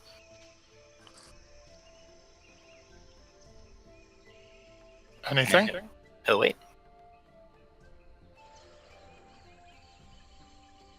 Oh, it appears you're not hearing anything. Okay. Just for the Twitch chat, I know I had our producer send the letter out. I apologize for the page and a half that I just posted in the Twitch chat, but there is what you were having difficulty reading online. Wait, I don't have a letter. No, you don't. Okay. Joel hasn't shown it to anyone yet.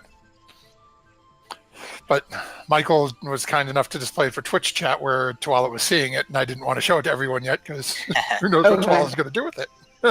So he'll call into the forest one last time. As he's whatever kind of off to the side, maybe a little louder this time. Oh, you know what? You know what? I'm gonna go towards where Stephanie should be. Oh, okay. Before I do anything else, and just he'll go there before giving one last thing. And just over, presumably Stephanie is still there. Yes. Malik, are you leaving Stephanie, or did you abscond with? Oh, okay. As you walk over, you see another small folded piece of parchment sitting on one of the seats inside Stephanie. Oh, bollocks. All right, I guess I'll look at that one too. Joven, it's just 3 words on it. I love you. All right, I will put that one back and call out again into the jungle. Fanciful one, I have not alerted the others yet.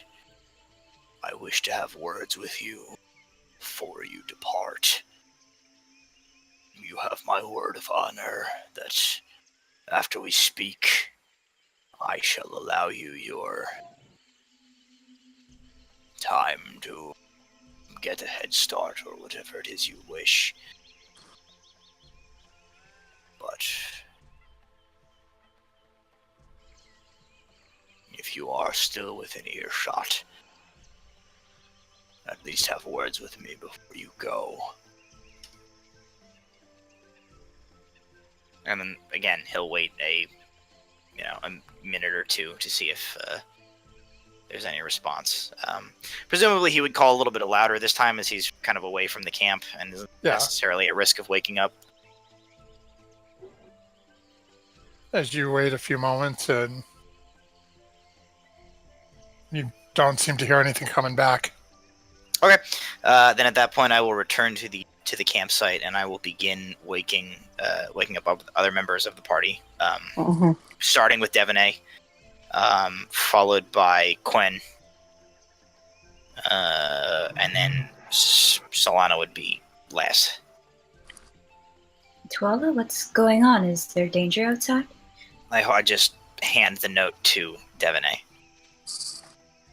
I will take the time to read it. Okay, so at this point, we are just going to click the wrong button twice, and then click Show to Players.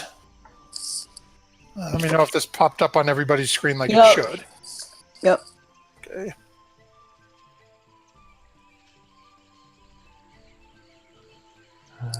Nope, not me, not yet. I'm not seeing it.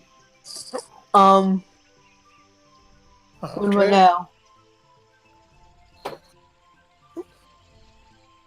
Oh, no, I'm just going to add it to all players' journals. I got it probably because I'm in GM. Oh, that makes sense. Okay, so all players' journals, show to players. Work that time? Okay. Again, thank everyone for joining along with us in our adventure this evening.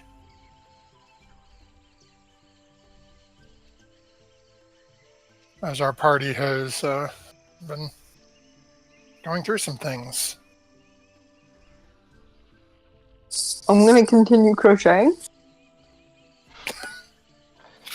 To hide the pain. Yes. Through the tears. I don't crochet on camera because I think it's rude, but today I have been, so I apologize to everyone. So as Devaney finishes reading and hands back the note to Tuala, I doubt we can change his mind. Did you read this out loud or no? I didn't know. Okay, so for player knowledge-wise, currently only Tuala and Devaney have seen the letter. Okay. I kind of shrugged to Devaney. I called out to him if he were still in the area, attempted to reason with him. If Reason with who? you wish to speak before proceeding with this. I did not get a response. Either he has ignored me or he is already gone.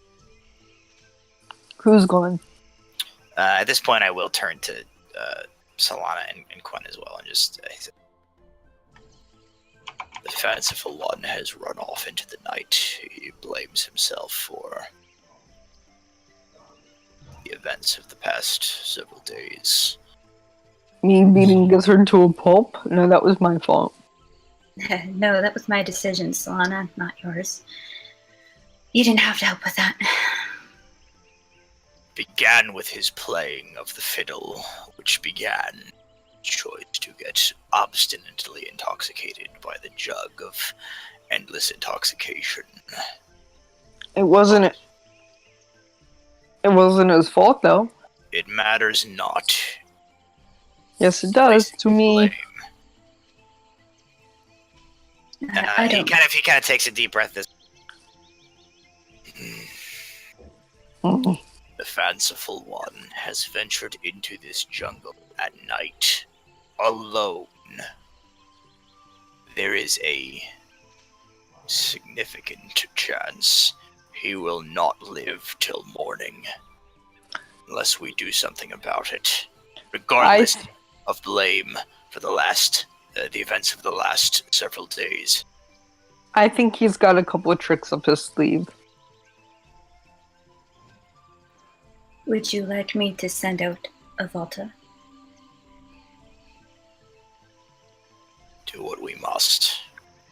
Just It to is see. unwise to let him wander the jungles alone, regardless of the tricks in his garments. If this is what he wishes to do, why not just let him? Hey, I wanted to live under my plant tent. I don't want to see him. I want to see him be able to make it back to Waterdeep if that truly is his attention. Yeah. Hmm.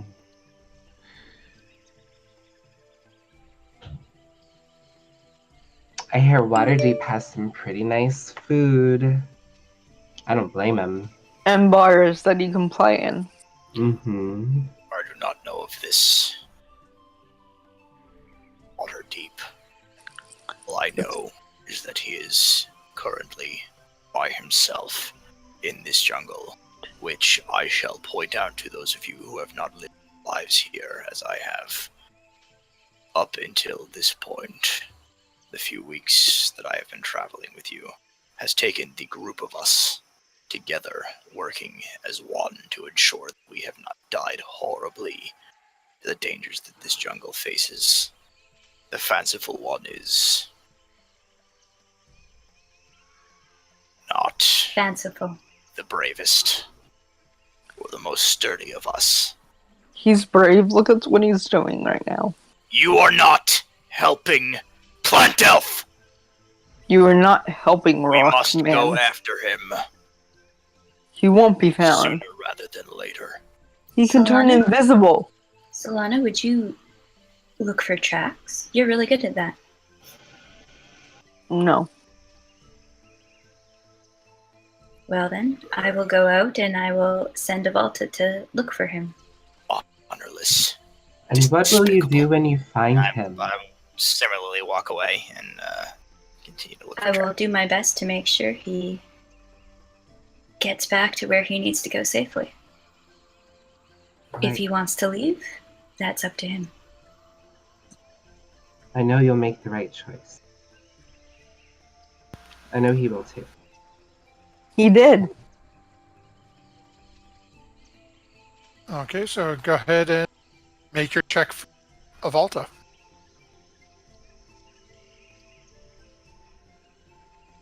I should say, which direction are you sending Avalta? Because you've got basically the full compass around you. If it's Devaney asking, I will help with the survival check. Yeah, but if I it's did. If it's Tuala, I will not. I did ask Solana to look for tracks, but she said All right. no. Is she going back on that, or because if she did, then I would send. I will help Devaney.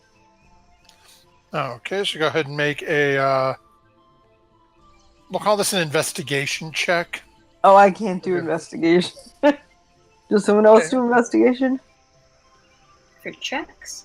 Yeah, Maybe. basically you're looking for a, how about this? Well, given it's a straight roll, even with helping out, we'll say either survival There we go. or investigation. Okay. I'll pull Devaney So- aside, though. So as you're pulling her aside and you're going through and you're searching for tracks, even with that check, Mm-hmm. you find exactly what Tuala found. You can see the movement in front of Melik's tent. You can see where Melik went over and picked something off the ground. And that's it. The trail ends there next to the fire. I think we should respect his wishes. He can turn invisible. He's more powerful than he lets on. Invisible people still leave tracks. This is odd. The fanciful one can turn invisible. He probably misty stepped or something. I would like to use. Alright, hang on a second.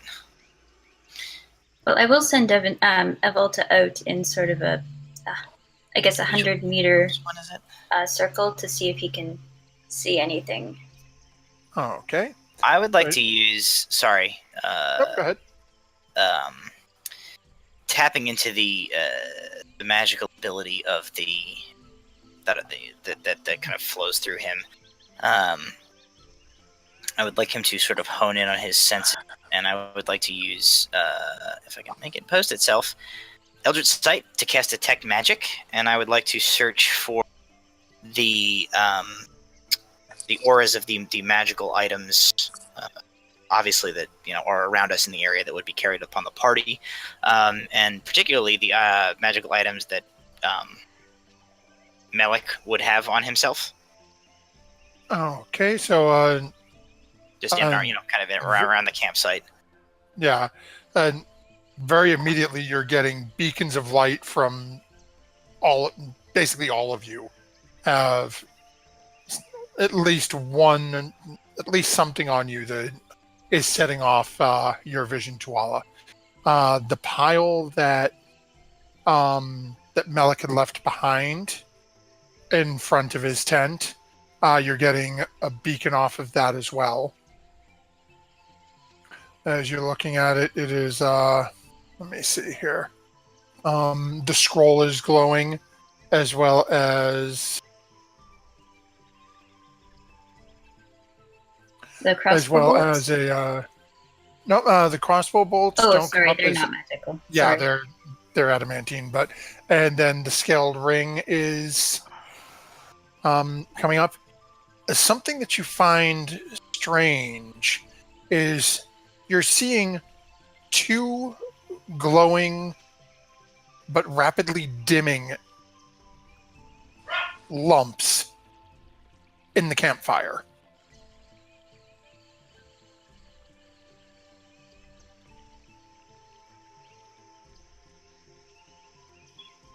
What started out, it's again, as you're looking over at the ring and the items the rest of you and yourself are carrying, they're giving off this bright, easily visible glow. As you're looking around and you see in the campfire, you can see this glow that you get the impression was once bright and vibrant, is slowly decaying.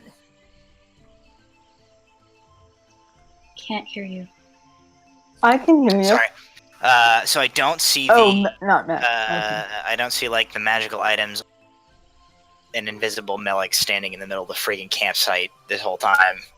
No, Correct. it's Okay. No. Within that range that detect magic works, you don't see it. But as you're looking at the lumps in the fire pit, I will plunge It after them looks- then. In that case, just because it's a thing that I saw. as you What? as He you all doesn't walk say in- anything to anybody else. He just goes over and like sticks a hand into the fire. Can you do that? not without taking a little damage after made the a fact. rock. Gotta He is made of hurt me, rock. but I'm gonna do it.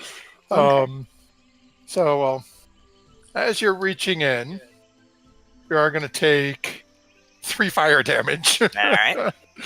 As you plunge your hands in one after the other and pull out the 2 pieces. And as you look at them, and as most of your party has just witnessed you doing this, you all get a pretty good look of what he's holding there. Mm-hmm. It's Melik's magic fiddle. Yeah. I figured. Snapped in half and somewhat charred in the fire. And Twala, even as you're watching it and you've pulled it out and the flames are starting to die down on these, you're watching as the glow showing you that this is a magic item is just rapidly draining out of this, almost flittering away in the small licks of flame and smoke coming off the remnants of this. Okay. He just sort of makes a kind of disgusted noise. Throws them down back into the embers of the fire. Devonay seeing that and the pile of stuff, she digs the charm out of her pocket and looks at it. Well, that's why he wanted me to keep it.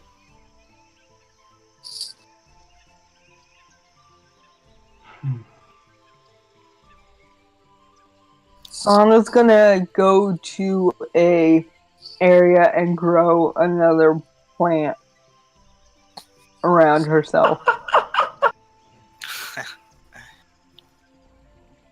Are you staying visible? Are you wandering off into the wilderness, or? Yeah, I'm wandering like a good 50 feet away. Oh, okay. So once again, as you guys are all watching this, Solana just sort of starts to walk away. Does Avalta see anything with his 14? As Avalta circling around, does not see any inkling of Melik. But as Zavalta starts, has circled the way out to the limits and then is starting to come back in, does happen to see a Solana wandering off and then a dome of plant growth obscure the obscure your druid. At least it'd be easier to find her now this time. So, yes, your familiar is knows exactly where Solana has disappeared to. I'll keep that information to myself for the time being, as it probably needs more space yet again.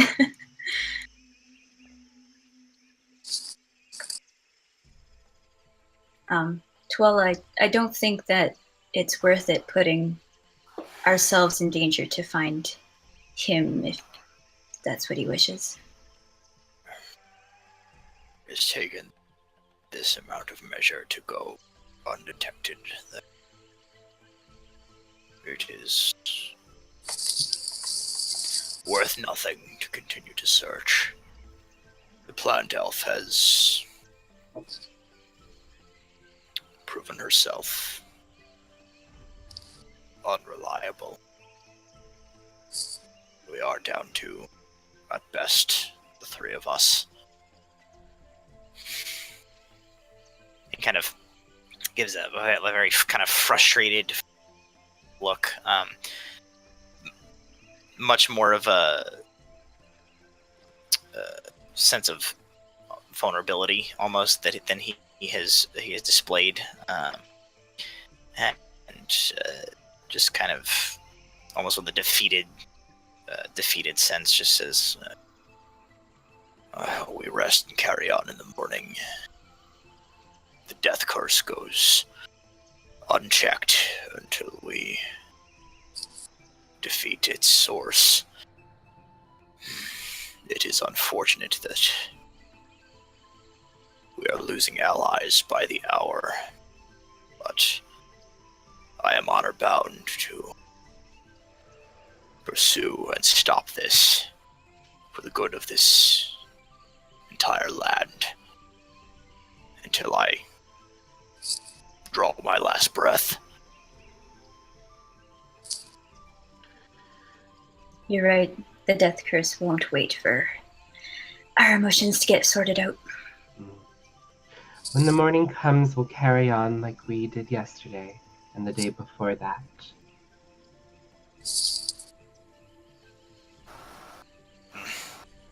Did Melmoth leave his tent? Can I have it? Yeah, he left the tent. Yes, there's a pile of stuff sitting in front of an empty tent. Okay. It's Devaney's now. So Does that mean there's 4 tents and 4 of us? At the moment, I guess so. Wow. That's Gizzard's crazy. been dead a day. Melik's been gone like 30 minutes, and people are like, "Oh, great crap!" I mean, she hasn't even touched the stuff he left outside. She's just sleeping in his tent. What did he leave outside? We know. Tuala knows. Tuala went and checked. No one else has looked. I haven't touched it, so they can go look for themselves if they want to. Okay. Pick it up. Oh, I wouldn't be there. That's okay.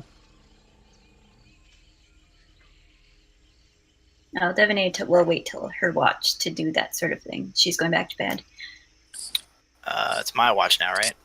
Yep. Okay.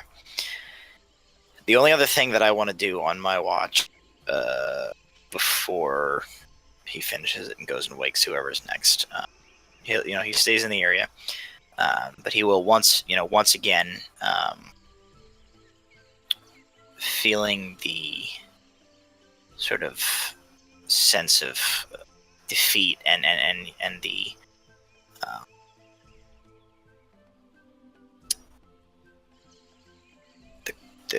the weight of the sense of almost protectiveness that he had developed for Melik, is once again enough to drive him to reach within himself and send a plea or a almost a bargain to the Fey entity, which he is granted place within himself, and he asks, if it is within your power, you wish that I serve as your champion to see the end of this death curse. It will not happen if I am alone.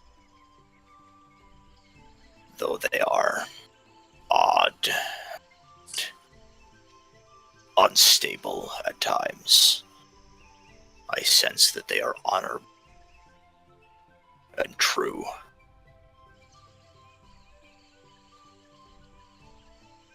Find the fanciful one. Make it known that his path does not lie in the direction of this water deep. Redemption for his actions. Honor is still possible. And that I and the others wish for him to return. If you are as powerful as you claim, find a way.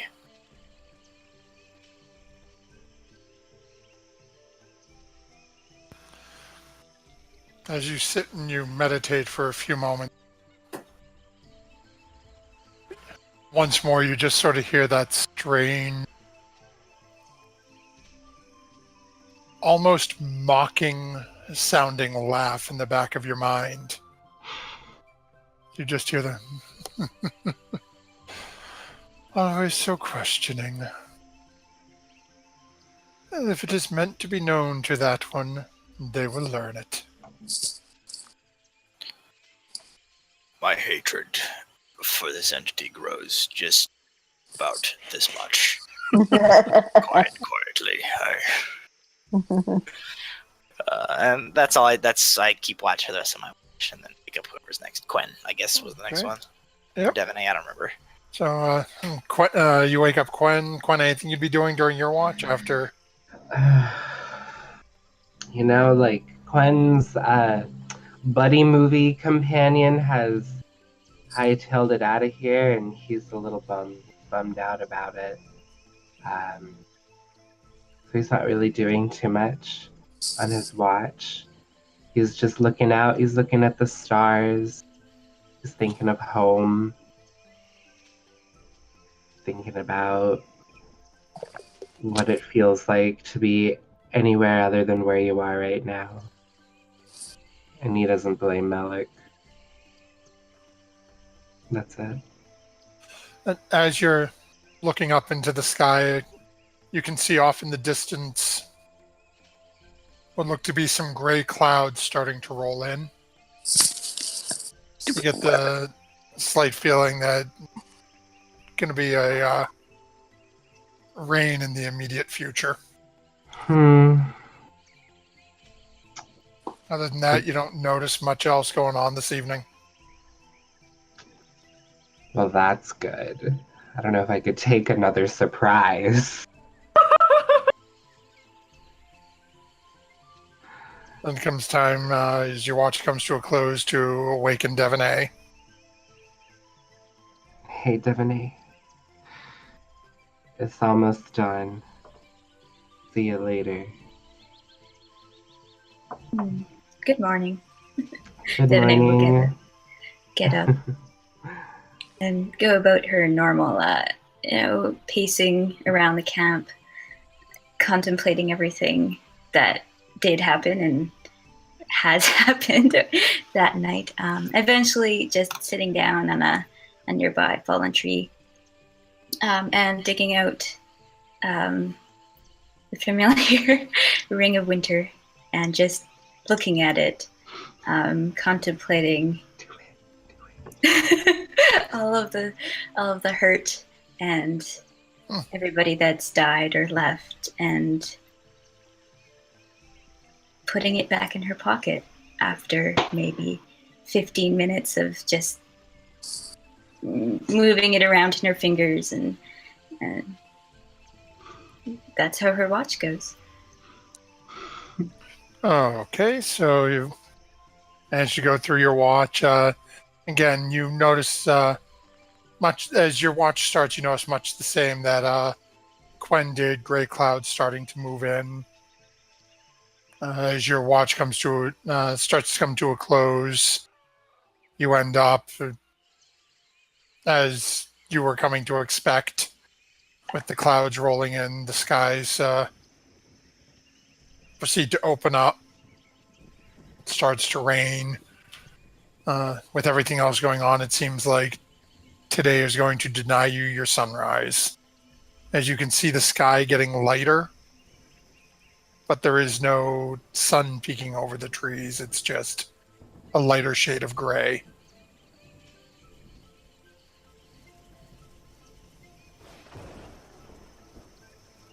How heavy is it raining today?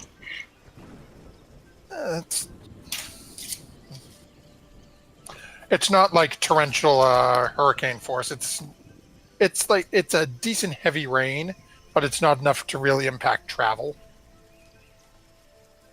Because if you guys get into the Stephanie and proceed to put up your rain catches, you got a decent amount of potable water.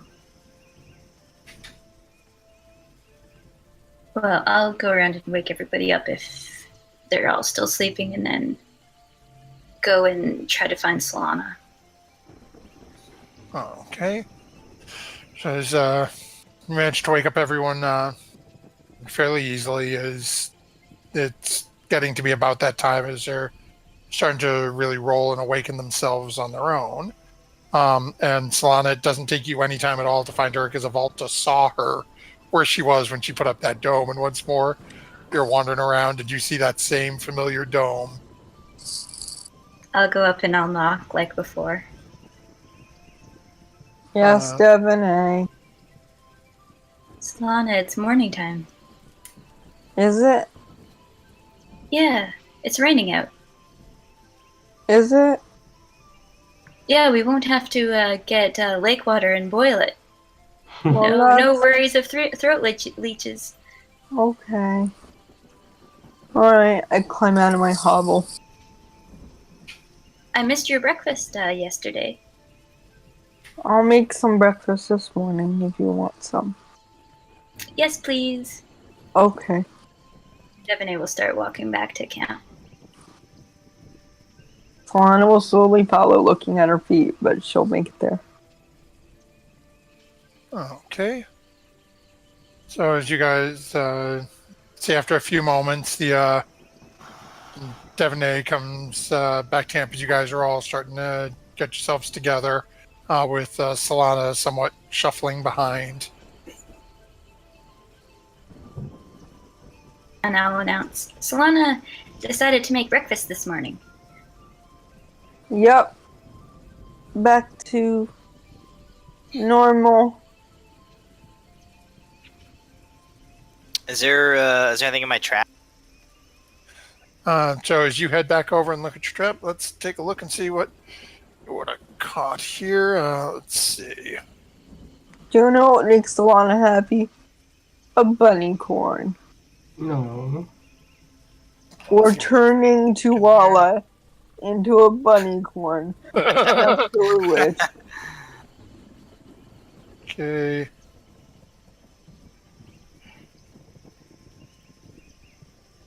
Just give me a second here. I'm just trying to... do me a favor, go ahead and roll a d20. Okay. See what we find in here. Lay 9. 9. Let's see. 9.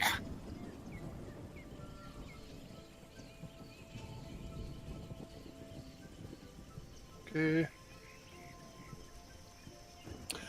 Alrighty then. So, yes, there is. And this is... Actually, let me find... You would actually recognize this. Okay. And it's actually a giant boar. Oh, jeez. Is it? It's... yeah, it Okay. looks like it was, Oh, here you go. I got a picture. sort of like sniffing around the ground looking for something, and all of a sudden just Ooh. it's yeah, you can see it's just the throat's torn out right at your All right. trap. How giant are we talking? Like, am I able to? It's have a to large carry it back? creature. Realistically, you is it? probably could given your size. Okay. Is it a large? Yeah, I'm pretty sure the large boar is a large creature. It came over as a regular token size. Let me just double check. Yeah, on this screen, I don't think it translates properly. Strength Oh. multiplied by 15. It's going to be quite a heft for you. But what is it? You've got the character sheet pulled up. Sam. What does It say? is large. It is Yeah, large. so it's large. It's probably going to take you a good half an hour Okay. to sort of lug this thing back, as it's probably a good couple of 100 pounds. But I can. My carry capacity is 255 pounds Okay. yeah, so on before top of what you're becoming carrying, encumbered. yeah. So realistically, and I don't do much with encumbered, but in terms of gameplay, but this is gonna take you a little bit to come back. I know that Well- dragging is twice your carry, according to player's handbook. All right. Well, Oh yeah, no. Drag it Either way, back. he can get it back. It's just gonna take him a little bit, whether he picks it up or drags. I'll just drag it. Yeah. Yay, bacon this morning, guys! Hooray! Huzzah! Thought maybe I'd find Melik caught in my trap in the morning.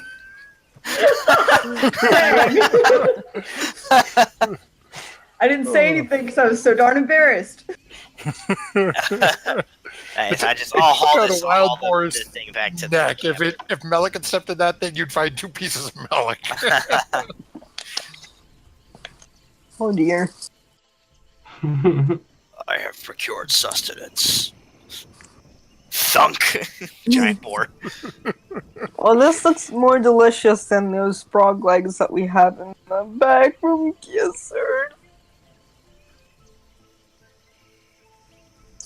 I will make it into bacon and jerky for all of you, though. That would be great, Solana. Okay.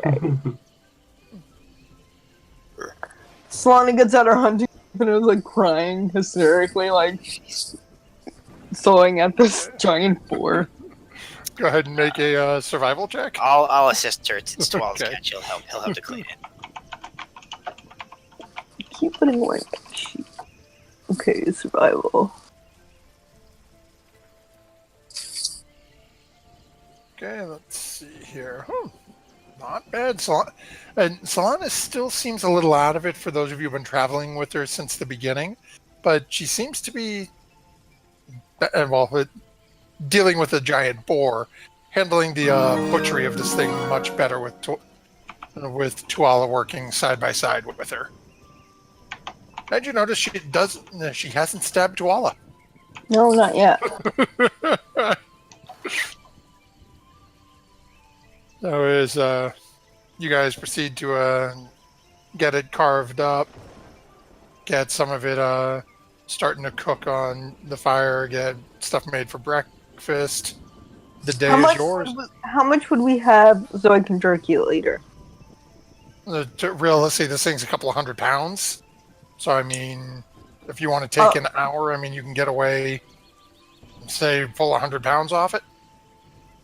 Is that okay with you guys? Yeah. Or do we have Yeah. anything else to do today?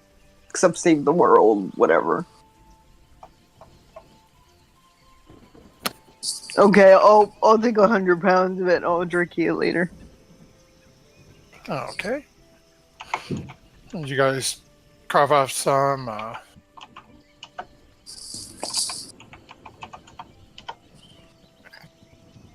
Let's do a D20 for myself. Okay. Just deciding something internally. Oh.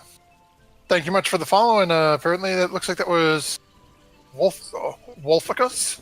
So, Wolficus! Wolficus, thank you for sharing the adventure with us. Hey.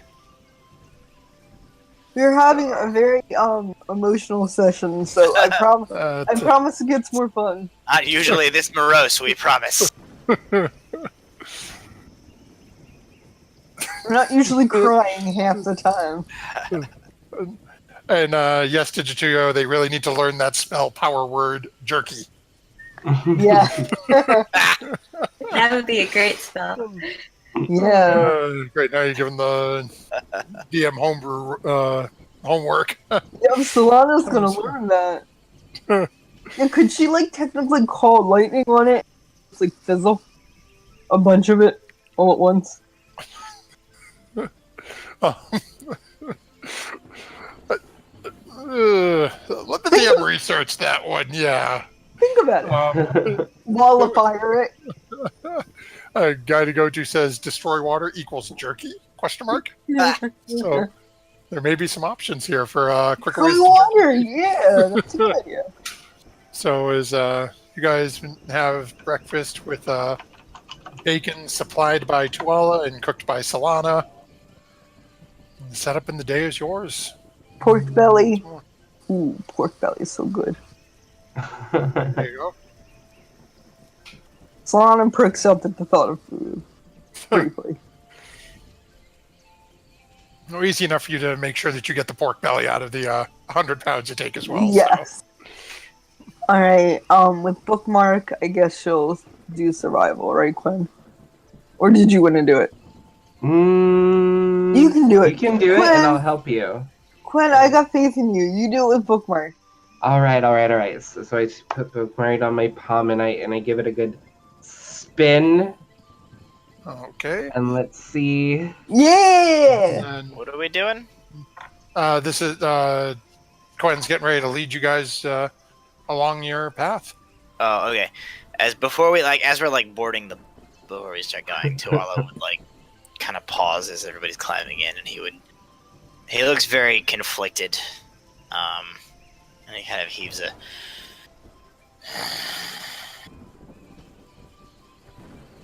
I am concerned.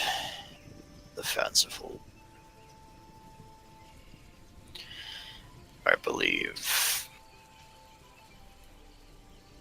we should expend our efforts attempting to locate him before proceeding onward towards the lost city. Quinn will place his hand on Tuala's shoulder, even though he's kind of doing this to reach. He'll say, "Hey, you know what? If he wants to be found, he'll be found, and he'll find us when he's ready to."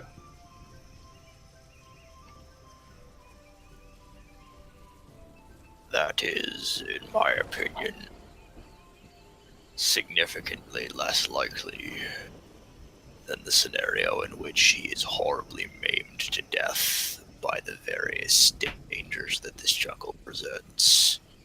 He's been in this jungle a little while.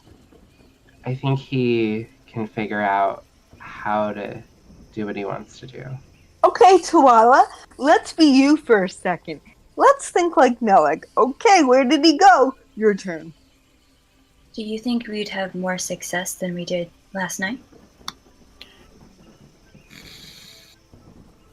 Perhaps not, but I am finding myself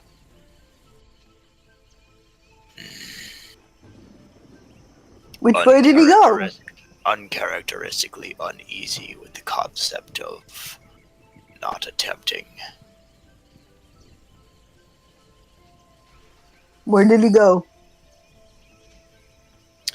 Tuala will very slowly turn his gaze upon Solana. You have traveled with the fanciful. I have. And I love him more than you ever will. And yet, you seem rather unconcerned. It's not I'm concerned. I just lost another one of my traveling companions who I love even more than you will know. And yet, Don't talk to me about concern. Yeah, so he'll sort of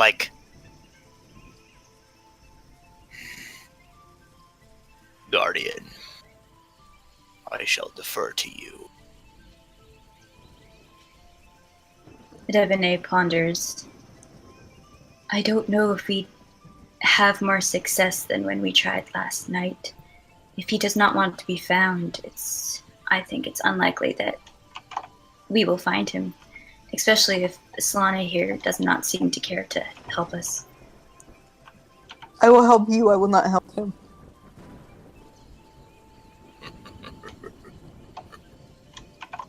I tried last night to locate him, and all my efforts remained futile.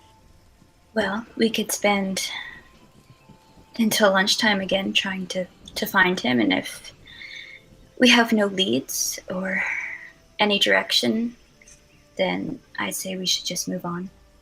I think the rain washed any evidence of him away, unfortunately.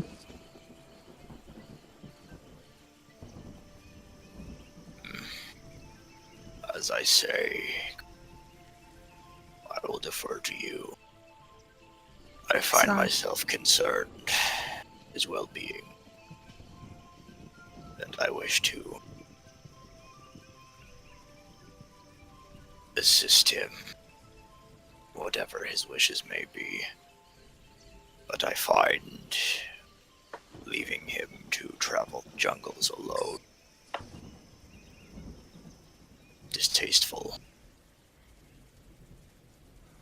How far would Melik have gone in, like, reality?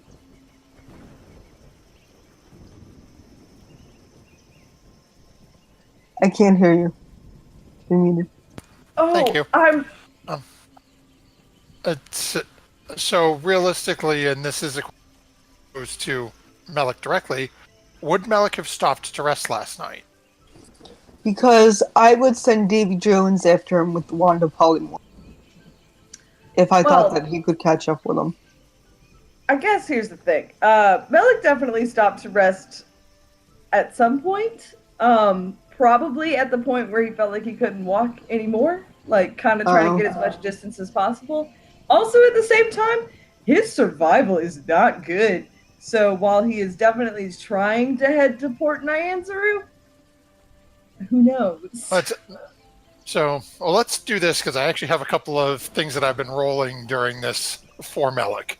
So as Melik has taken the first rest and woken up for the day, go ahead and make a survival check for me, Melik.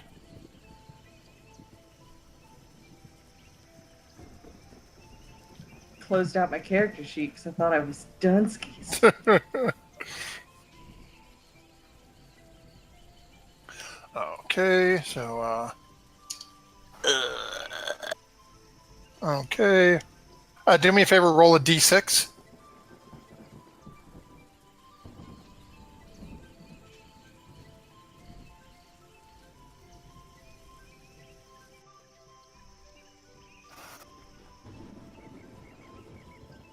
Oh, come on, roll 20. Don't die on me. Oh, there we go. Okay. So, Melik, as you've woken for the day and you have taken off again, heading in the direction, you're fairly confident you're going the right way. Solana, as you and Quen have figured out the direction to head back towards Omu, you're turn around and you're going to try. Are you trying to send them somebody after them, or? I want to send Davy Jones, but I don't want to. But I wouldn't even know where to look, so I don't even know if I can do that. So. Right. I mean, you could, if you wanted to. You guys know which direction Port Nyanzaru is in. Okay, yeah, that's so you true. have that where you know where you're going. You have a pretty good. Okay, I know this is in the south. I know Port Nyanzaru is going to be. Bookmark always points north, so you have a general idea. If I head north, I'm heading up in the general vicinity. Right. Now, Devaney would assume that because Melik is wanting to go to Waterdeep, he would head to Port Nyanzaru. No. And we'll say, Solana, if you want to send Volta with Davy Jones, maybe that will help. Okay.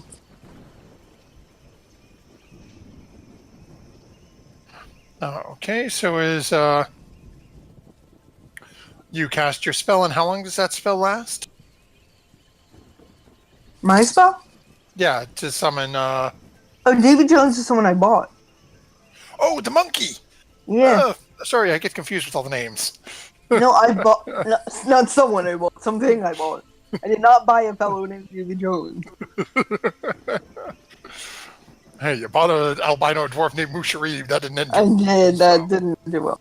No, Okay. David Jones is actually my personal flying monkey, so I am going to part with him personally to find Melik and give Okay. him the wand of polymorph in case Melik needs it.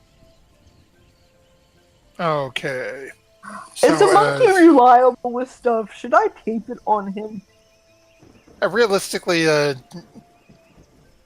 it's been trained, so you're pretty sure that it'll carry out whatever. That this is a fairly basic instruction you're giving it. Find Melik, Again, give him wand. Again, you also know that while these are, it is more clever than a average monkey. Than an average monkey. You also know it's squishy, just like a normal monkey. Yeah, unfortunately. So it's one of those you can send it out, but if something comes along, Solana would know sending this out. There's no guarantee that Davy Jones would be coming back. I know. It's like putting the poor dog in the space station and sending him out to space. Well, Solana, if something does happen to Davy Jones, Avalta should be able to see me. How far can Avalta go? As far as he wants to. I just can't see through him after a while. Okay. But he can report back and show me images. Okay, they'll go together then, right? Yeah, I think that's a good idea. Okay. I hug Davy Jones as much as I can. I give him the wand, put a little twine around him so it wraps around his body, and I say, find Melik. Davy Jones sort of cocks his head, looks at you for a couple of moments. I love you. I pat him on the head. Takes off, flying into the air and heading the direction that you guys pointed. Your best guesstimate of where Port Nyanzaru is. Head right at the pyramid, northeast. As Melik is out wandering, Melik, as you're traveling through, the only thing you run into throughout the morning is you see a small group of 7 flying snakes. Come on! About 30 or 40 yards in front of you. Just flying past. They seem to be ignoring you completely. Okay. As you continue on your path into what you hope is the correct direction. Like, if we're right there, is Melik already, like, up here or something, or? No, oh dear Lord, no. Oh, okay. No, it's basically if on foot, which you guys would know Melik is, as you're over at Stephanie at this point. Yeah. You can only move through this terrain literally 1 hex a day. Oh, okay. So with Melik taking off its second watch and basically Burton pushing through until he felt like he couldn't move anymore, he might have gotten almost a full hex away. But okay.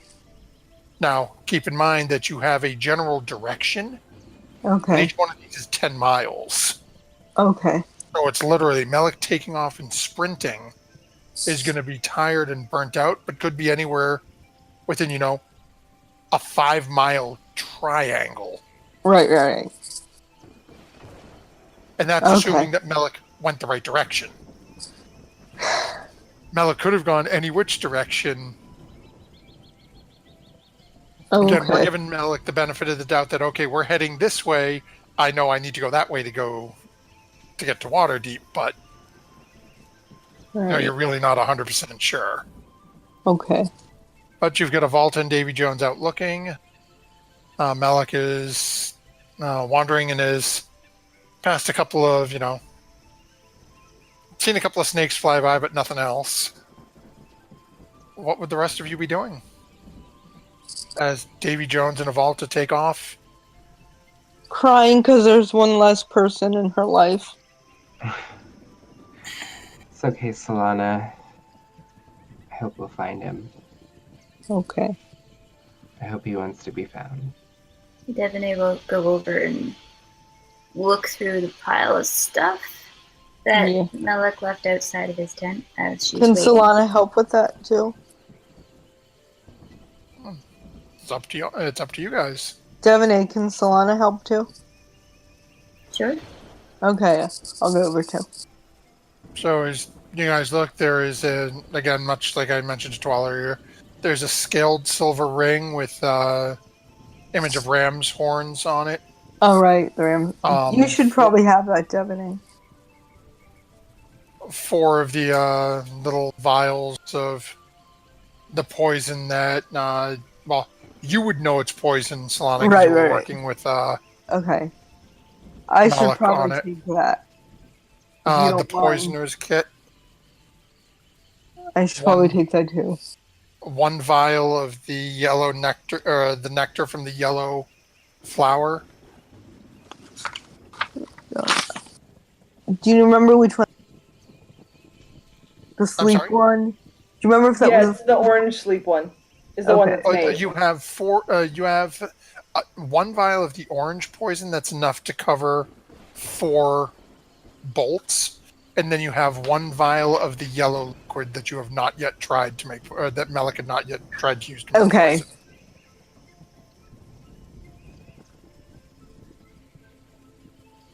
Okay. 1 vial and no poison. Okay. And I'll take the poisoner's kit if you don't mind, Devaney. Sure. I don't have any really use for it. Was there some crossbow bolts as well? You mentioned before.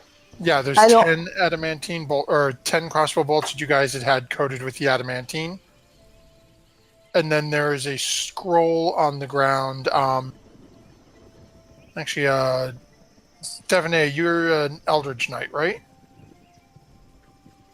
So let me see. I believe this is one that you would be able to understand. Let me just check that real quick. Any wizard spell I would probably be able to read.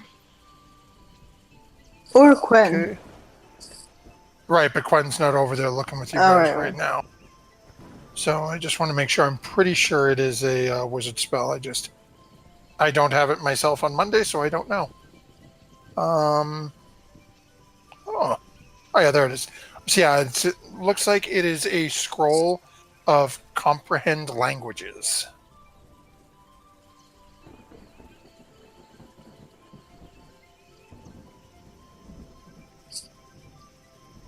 As you guys, and that's everything that's there. Well, Devaney will pick up the crossbow bolts and... Well, he should have taken these. Darn it.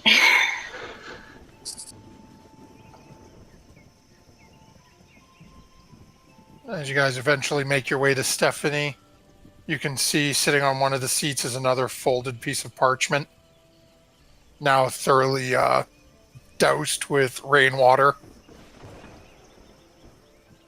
So it says Stephanie on one side? No, it's just a folded piece of No, parchment. I mean the boat itself. Did we carve Stephanie on one side? I don't think so. Ever remember you guys saying you had. I'm gonna carve Stephanie on one side and SS Melik on the other. Okay, go ahead and make a woodworking check. Meh. It's readable? Yeah, it's readable, but it's... Not pretty. Yeah, you sort of look like a 5-year-old who's just learning to write, got the crayon in one hand like this. Somewhere in the jungle, the fanciful one has just had a stroke. Hey, I named the boat after him. We carved into his boat. Would I be He able carved to... into his own boat. Would I be able to discover what this ring is? Well, we wait. it would take you a little time. Let me just double check. I'm pretty sure that is an attunement item, but Yeah, I think it was. I don't think Devaney would know what it is. Stefan. Yeah, I get frustrated and it's just like SS Melik and then Stefan. Is it IE or I or Y? And just never mind. Stefan. it does require attunement, so you'd know. You get the sense for it that you would have to spend a little time attuning to it in order to really know what it does. Okay, then I'll just hold on to it for now, and nobody else seems to want it at the moment. It says ex-girl boyfriend's name that turned to a girl's boat's name. Things that we'll never know about Malik. Yeah. Hey, so you guys, sorry, DM, would Poisoner's Kit be wisdom like my herbalism kit? Or would it be like something else? I would set that one up as query. So when you're choosing the Yeah. you can set it as query because it really depends on what you're trying to do with it. How do I do that? I'd say proficiency, expertise, and jack of all trades. I see that. Yep. So when you're adding it into your character sheet, where it's asking you what the what's the word I'm looking for, what the stat you use with it is. Yeah. There should be an option that it says query. Oh, query attribute. Okay. Yep. So that means every time you click on it, it'll pop up and say, what attribute are you using this with? Okay. So if like, I've got a thing of poison here, I want to identify it using my poisonous kit, intelligence. Okay, that's and it'll fine. make the roll like that. Cool. So. Okay. Thank you. Not a problem. So as you guys are getting ready to board Stephanie and head out for the day, is there anything in specific anyone would be doing as you guys are getting ready to leave? Crying. Our familiars have not come back yet? Nope, you haven't heard anything. It's been... So, well, what instructions would you have given to Avalta? Because realistically, Avalta's going to be out of your range within 15 or 20 seconds after they leave. I would have told Avalta to go and find Melik and make sure JV Jones is on the right track as well. Not to protect Davy Jones or anything like that. Okay, then no. Neither of you have heard anything back as of yet. Okay. So I'll just go and sit in the back of the canoe as usual and keep watch with my own eyes. Okay. Too bad, he just finished that parasol.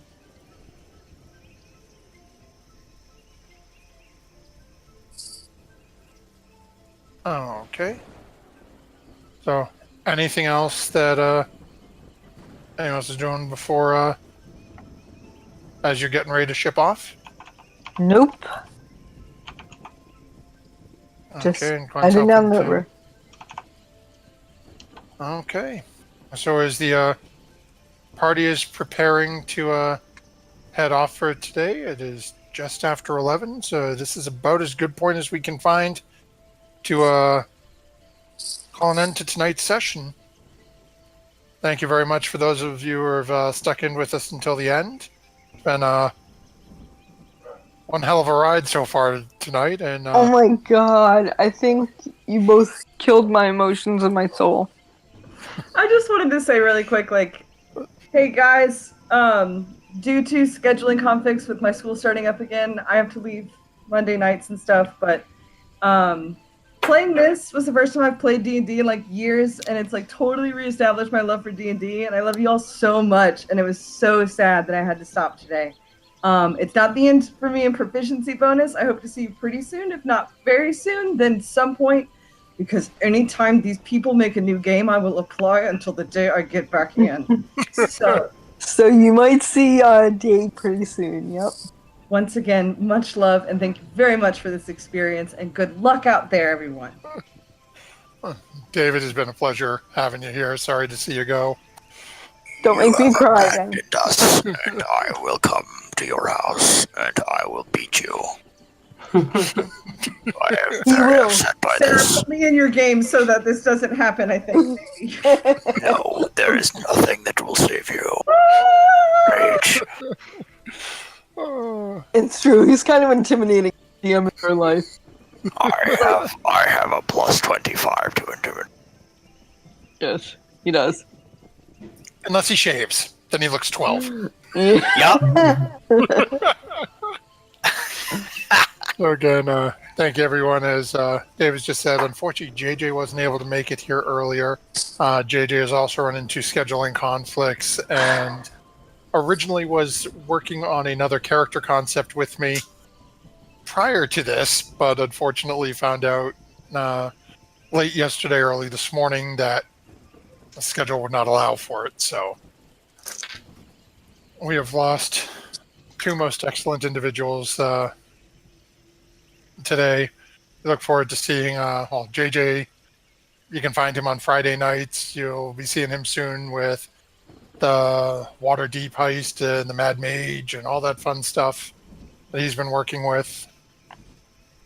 Dave, As you even, might see soon.